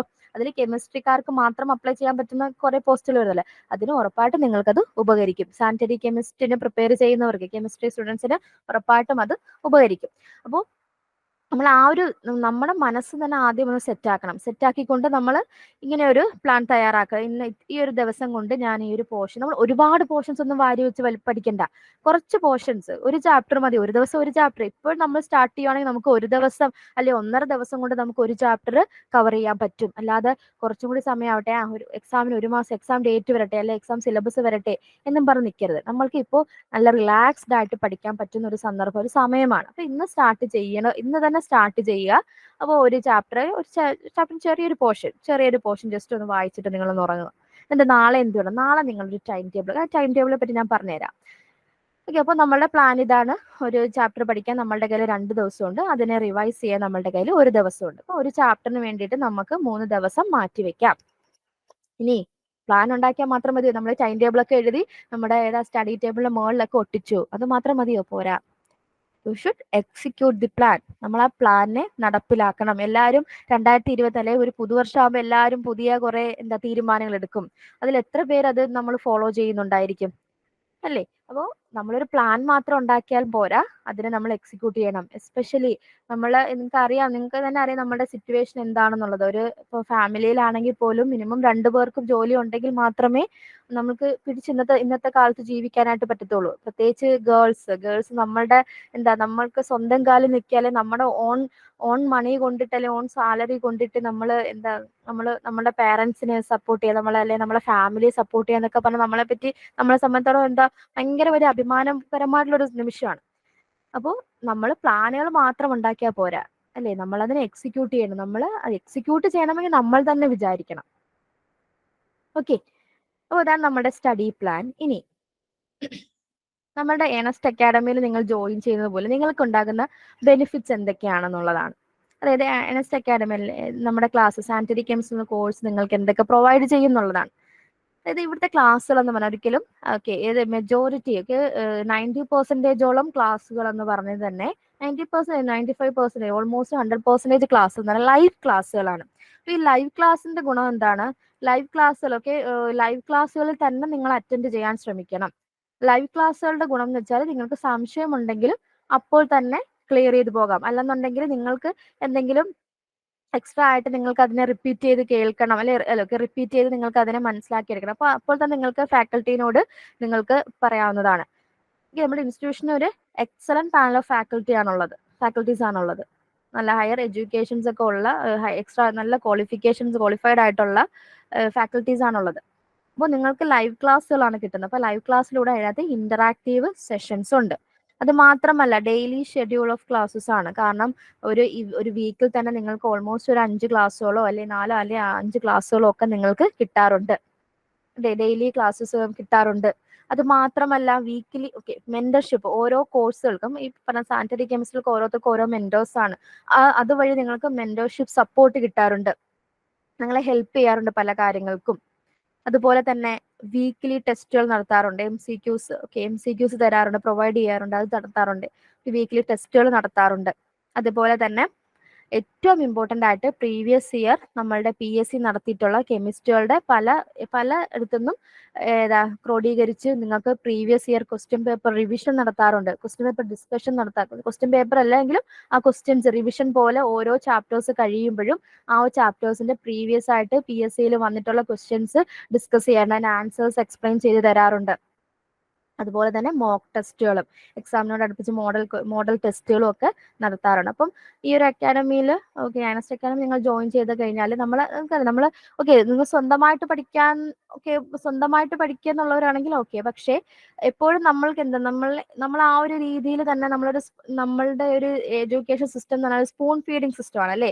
നമ്മളെ പുറകിൽ നിന്ന് ഒരാൾ നയിച്ചെങ്കിൽ മാത്രമേ ഇങ്ങനെ തേര് തെളിച്ചെങ്കിൽ മാത്രമേ നമ്മൾ ഇങ്ങനെ മുന്നോട്ട് പോവുള്ളൂ. അല്ലെങ്കിൽ വെറുതെ നമ്മൾ സ്വന്തമായിട്ട് പ്രിപ്പയർ ചെയ്യാമെന്ന് വെച്ചാൽ അത്രത്തോളം ദൃഢനിശ്ചയമുള്ള അല്ലെ UPSC ആസ്പിറൻസിനൊക്കെ പോലെ അത്രയും ദൃഢനിശ്ചയമുള്ളവരാണെങ്കിൽ അവർ സ്വന്തമായിട്ട് പ്രിപ്പയർ ചെയ്യും. പക്ഷേ ഞാൻ അനലൈസ് ചെയ്തത് മെജോറിറ്റി ഓഫ് കുട്ടികളും അല്ലെങ്കിൽ ആസ്പിറൻസുകളുടെയും പ്രത്യേകിച്ചാൽ അവർക്ക് ഗൈഡ് ചെയ്യാൻ ഒരാൾ വേണം. അങ്ങനെ ഒരു ഗൈഡൻസ് ഉണ്ടെങ്കിൽ ഉറപ്പായിട്ടും നമ്മൾ ആ ഒരു ട്രാക്കിലേക്ക് എത്തിച്ചേരും. അപ്പൊ ഇത്രയും ബെനിഫിറ്റ്സ് ആണ് നിങ്ങൾക്ക് കിട്ടുന്നത്. ഇനി കുറച്ച് ചെറിയ 1-2 കാര്യങ്ങൾ. Study tips. നമ്മൾ ഈ പ്ലാൻ ഉണ്ടാക്കി നമുക്ക് പ്ലാൻ എക്സിക്യൂട്ട് ചെയ്യണം എന്ന് നമ്മൾക്ക് ഒരുപാട് ആഗ്രഹമുണ്ട് അല്ലേ. പ്ലാൻ എക്സിക്യൂട്ട് ചെയ്യണം എന്ന് നമുക്ക് നല്ല ആഗ്രഹമുണ്ട്. അപ്പൊ നമുക്ക് കുറച്ച് സ്റ്റഡി ടിപ്സ്, കുറച്ച് നിസ്സാരം എന്ന് പറയുന്ന എങ്കിലും ഇമ്പോർട്ടൻ്റ് ആയിട്ടുള്ള കുറച്ച് കാര്യങ്ങളാണ്. ഒന്നാമത്തത്, അണ്ടർസ്റ്റാൻഡ് യുവർ ബെനിഫിഷ്യൽ അവേഴ്സ്. അതായത് നമ്മൾക്ക് ഏറ്റവും അക്സെപ്റ്റബിൾ ആയിട്ടുള്ള അല്ലെങ്കിൽ നമ്മൾക്ക് ഏറ്റവും ബെനിഫിഷ്യൽ ആയിട്ട് തോന്നുന്ന സമയം. എല്ലാവർക്കും പഠിക്കുന്ന സമയം ഡിഫറെൻ്റ് ആണ്. ചിലർക്ക് രാവിലെ എണീറ്റ് പുലർച്ചെ എണീറ്റ് നമ്മൾ ഒരു 4 മണി അല്ലെങ്കിൽ ഒരു 3:30 എണീറ്റ് പഠിക്കുന്നതായിരിക്കും അവർക്ക് ഇഷ്ടം. അങ്ങനെയെങ്കിൽ അങ്ങനെയുള്ളവർ ആ ഒരു സമയം കണ്ടുപിടിക്കുക. അത് നമ്മളുടെ മാത്രം ഉത്തരവാദിത്തമാണ്. നമ്മളുടെ ബെനിഫിഷ്യൽ അവേഴ്സ് ഏതാണ്, അല്ലെങ്കിൽ നമ്മളുടെ ആ ഒരു ബെനിഫിഷ്യൽ അവേഴ്സ് ഏതാണെന്നുള്ളത് നമ്മളാണ് റെക്കഗ്നൈസ് ചെയ്യേണ്ടത്. ചിലർക്ക് ലേറ്റ് നൈറ്റ്, ചിലർക്ക് ചിലപ്പോൾ 10 മണിക്ക് ശേഷം ആരുടെയും ശല്യമൊന്നും ഇല്ലാതെ വേറെ പുറത്തെ ബഹളങ്ങളൊന്നും ഇല്ലാതെ പഠിക്കുന്നതായിരിക്കും ഇഷ്ടം. ഇപ്പൊ ഇനി സപ്പോസ് വീട്ടമ്മമാരാണെന്നുണ്ടെങ്കിൽ അവരെ എല്ലാ ജോലിയും ഒതുക്കിയിട്ട് അവരൊന്ന് ഫ്രീ ആവുന്ന കുറച്ച് സമയമായിരിക്കും അവരുടെ മൈൻഡ് റിലാക്സ് ആവുന്ന ആ ഒരു സമയത്ത് പഠിക്കുക. അപ്പോൾ നിങ്ങളുടെ ബെനിഫിഷ്യൽ അവേഴ്സ്, ബെനിഫിഷ്യൽ ടൈം ഏതാണ് എന്നുള്ളത് ഫസ്റ്റ് റെക്കഗ്നൈസ് ചെയ്യുക. അതിനുശേഷം ഫൈൻഡ് യുവർ ലേണിംഗ് മെത്തേഡ്. നിങ്ങൾ ഓരോരുത്തർക്കും ഓരോ സ്റ്റൈലാണല്ലേ പഠിക്കാന്. ചിലര് വായിച്ച് പഠിക്കും, ചിലര് എഴുതി പഠിക്കും, ചിലര് നമ്മള് റിലാക്സ്ഡ് ആയിട്ട് പഠിക്കുന്നവരാണ്. അതിൽ ഞാൻ പ്രിഫർ ചെയ്യുന്നത് എഴുതി പഠിക്കാനാണ്. ഞാൻ എപ്പോഴും പറഞ്ഞ കാര്യം, എഴുതി പഠിക്കുമ്പോൾ നമുക്ക് 2 സെൻസിലൂടെ നമ്മുടെ ഉള്ളിലേക്ക് എത്തും. എഴുതുന്നതിലൂടെയും അത് കാണുന്നതിലൂടെയും നമ്മളത് സെൻസ് ചെയ്യും. അപ്പോൾ അത് നിങ്ങളുടെ സ്റ്റൈല്, നിങ്ങളുടെ ഓരോരുത്തർക്കും ഓരോ സ്റ്റൈലാണല്ലോ.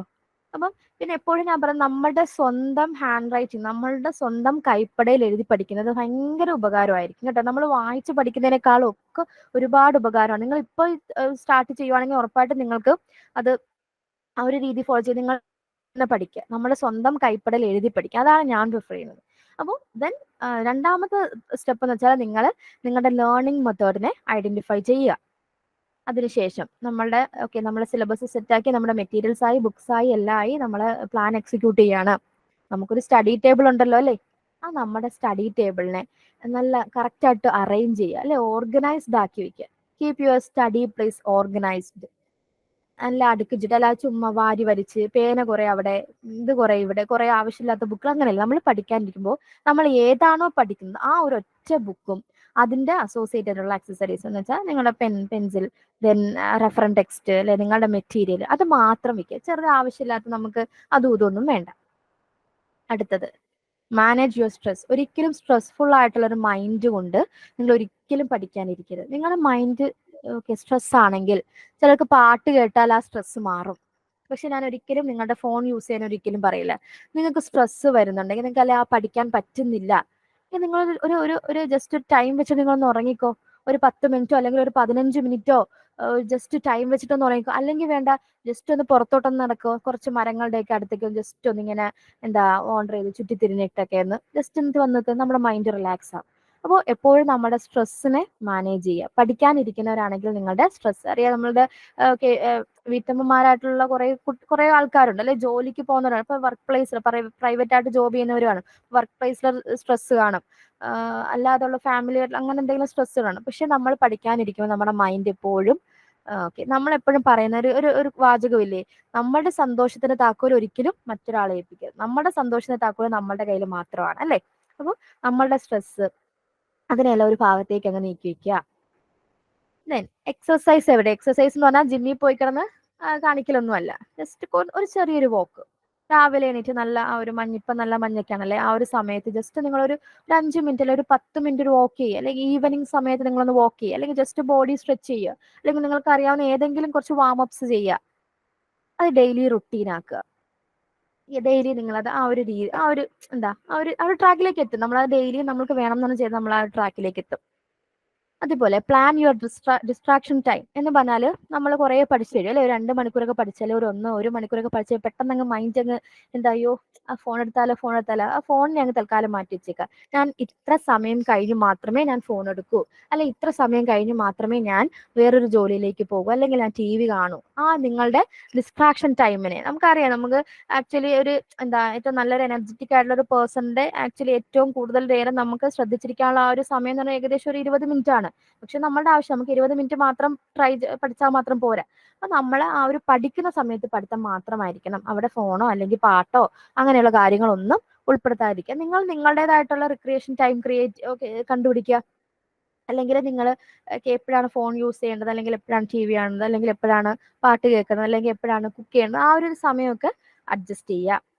പിന്നെ അതിനുശേഷം take help on online resources എന്ന് പറഞ്ഞാൽ, നമുക്ക് ഈ പറഞ്ഞ കണക്ക് നമ്മളുടെ ചാനൽ ക്ലാസ്സുകൾ പ്രൊവൈഡ് ചെയ്യുന്നുണ്ട്. അത് മാത്രമല്ല നിങ്ങൾക്ക് ഒരുപാട് സോഴ്സ്, നമുക്ക് നെറ്റിൽ നിന്നൊക്കെ ഒരുപാട് സ്റ്റഡി മെറ്റീരിയൽസ് കിട്ടാറുണ്ട്, സ്റ്റഡി മെറ്റീരിയൽസ് കിട്ടാറുണ്ട്. അതൊക്കെ നിങ്ങൾ യൂസ്ഫുൾ ആക്കി എടുക്കുക അല്ലേ. നമ്മുടെ ഇപ്പോഴത്തെ ഏറ്റവും ടെക്നോളജിയൊക്കെ നമ്മളല്ലേ ആ ഒരു പഠിത്തത്തിന് വേണ്ടിയിട്ട് യൂസ്ഫുൾ ആക്കി എടുക്കുക. ഓക്കെ ആണോ? അപ്പോൾ ഇത്രയാണ് നമ്മുടെ കോഴ്സിന്റെ കാര്യങ്ങളും. നമ്മുടെ ഈ ഒരു പോസ്റ്റുമായിട്ട് അസോസിയേറ്റ് ചെയ്തിട്ടുള്ള നമ്മുടെ ജോബ് എന്തൊക്കെയാണ് നമ്മൾ അവിടെ ചെയ്യുന്നത്, ദെൻ നമ്മുടെ സിലബസിന്റെ ചെറിയൊരു ഒരു ചുരുക്കിയ ഒരു ഭാഗം. അതുപോലെ തന്നെ ഇനി ബയോകെമിസ്ട്രി മൈക്രോബയോളജിയും വന്നാൽ ആ ഒരു സിലബസ് വന്നെങ്കിൽ മാത്രമേ നമുക്കറിയാൻ പറ്റൂ. പിന്നെ നമ്മൾ എങ്ങനെ നമ്മുടെ പ്ലാൻ എന്താണ്, നമ്മുടെ സിലബസ് വെച്ച് നമുക്ക് എങ്ങനെ പ്ലാൻ ചെയ്യാം, അതെങ്ങനെ എക്സിക്യൂട്ട് ചെയ്യാം, കുറച്ച് ടിപ്സ്. നമ്മൾ കുഞ്ഞിലെ പഠിച്ചൊരു കബീർദാസിന്റെ ദോഹയുണ്ടല്ലേ, കാൽ കരേസോ ആജ് കരേസോ അബ് പൽമേം പർലേ ഹോയഗി ബഹുരി കരേഗ കാബ്. നാളെ ചെയ്യേണ്ടത് ഇന്ന് ചെയ്യൂ, ഇന്ന് ചെയ്യേണ്ടത് ഇപ്പൊ ചെയ്യൂ. കാരണം എപ്പോഴാണ് പ്രളയം ഉണ്ടാകുന്നതെന്ന് അറിയത്തില്ല. അപ്പോൾ നമ്മൾ ഈ ജോലികളെല്ലാം നമ്മൾ എപ്പോൾ ചെയ്തു തീർക്കും. അതായത് ഇന്ന് ചെയ്യേണ്ടുന്നത് ഇപ്പൊ തന്നെ ചെയ്തു തുടങ്ങുക. സമയമാണ് ഏറ്റവും ഇമ്പോർട്ടന്റ് ആയിട്ടുള്ള കാര്യം അല്ലേ. എല്ലാവർക്കും ആവശ്യത്തിലധികമുള്ളതും എന്നാൽ അതിനെ യൂസ്ഫുൾ ആയിട്ട് ഉപയോഗിക്കാൻ പറ്റാത്തതുമായിട്ടൊരു കാര്യമാണ് സമയം എന്ന് പറയുന്നത്. ഓക്കെ, അപ്പൊ എല്ലാവർക്കും best wishes, best of luck.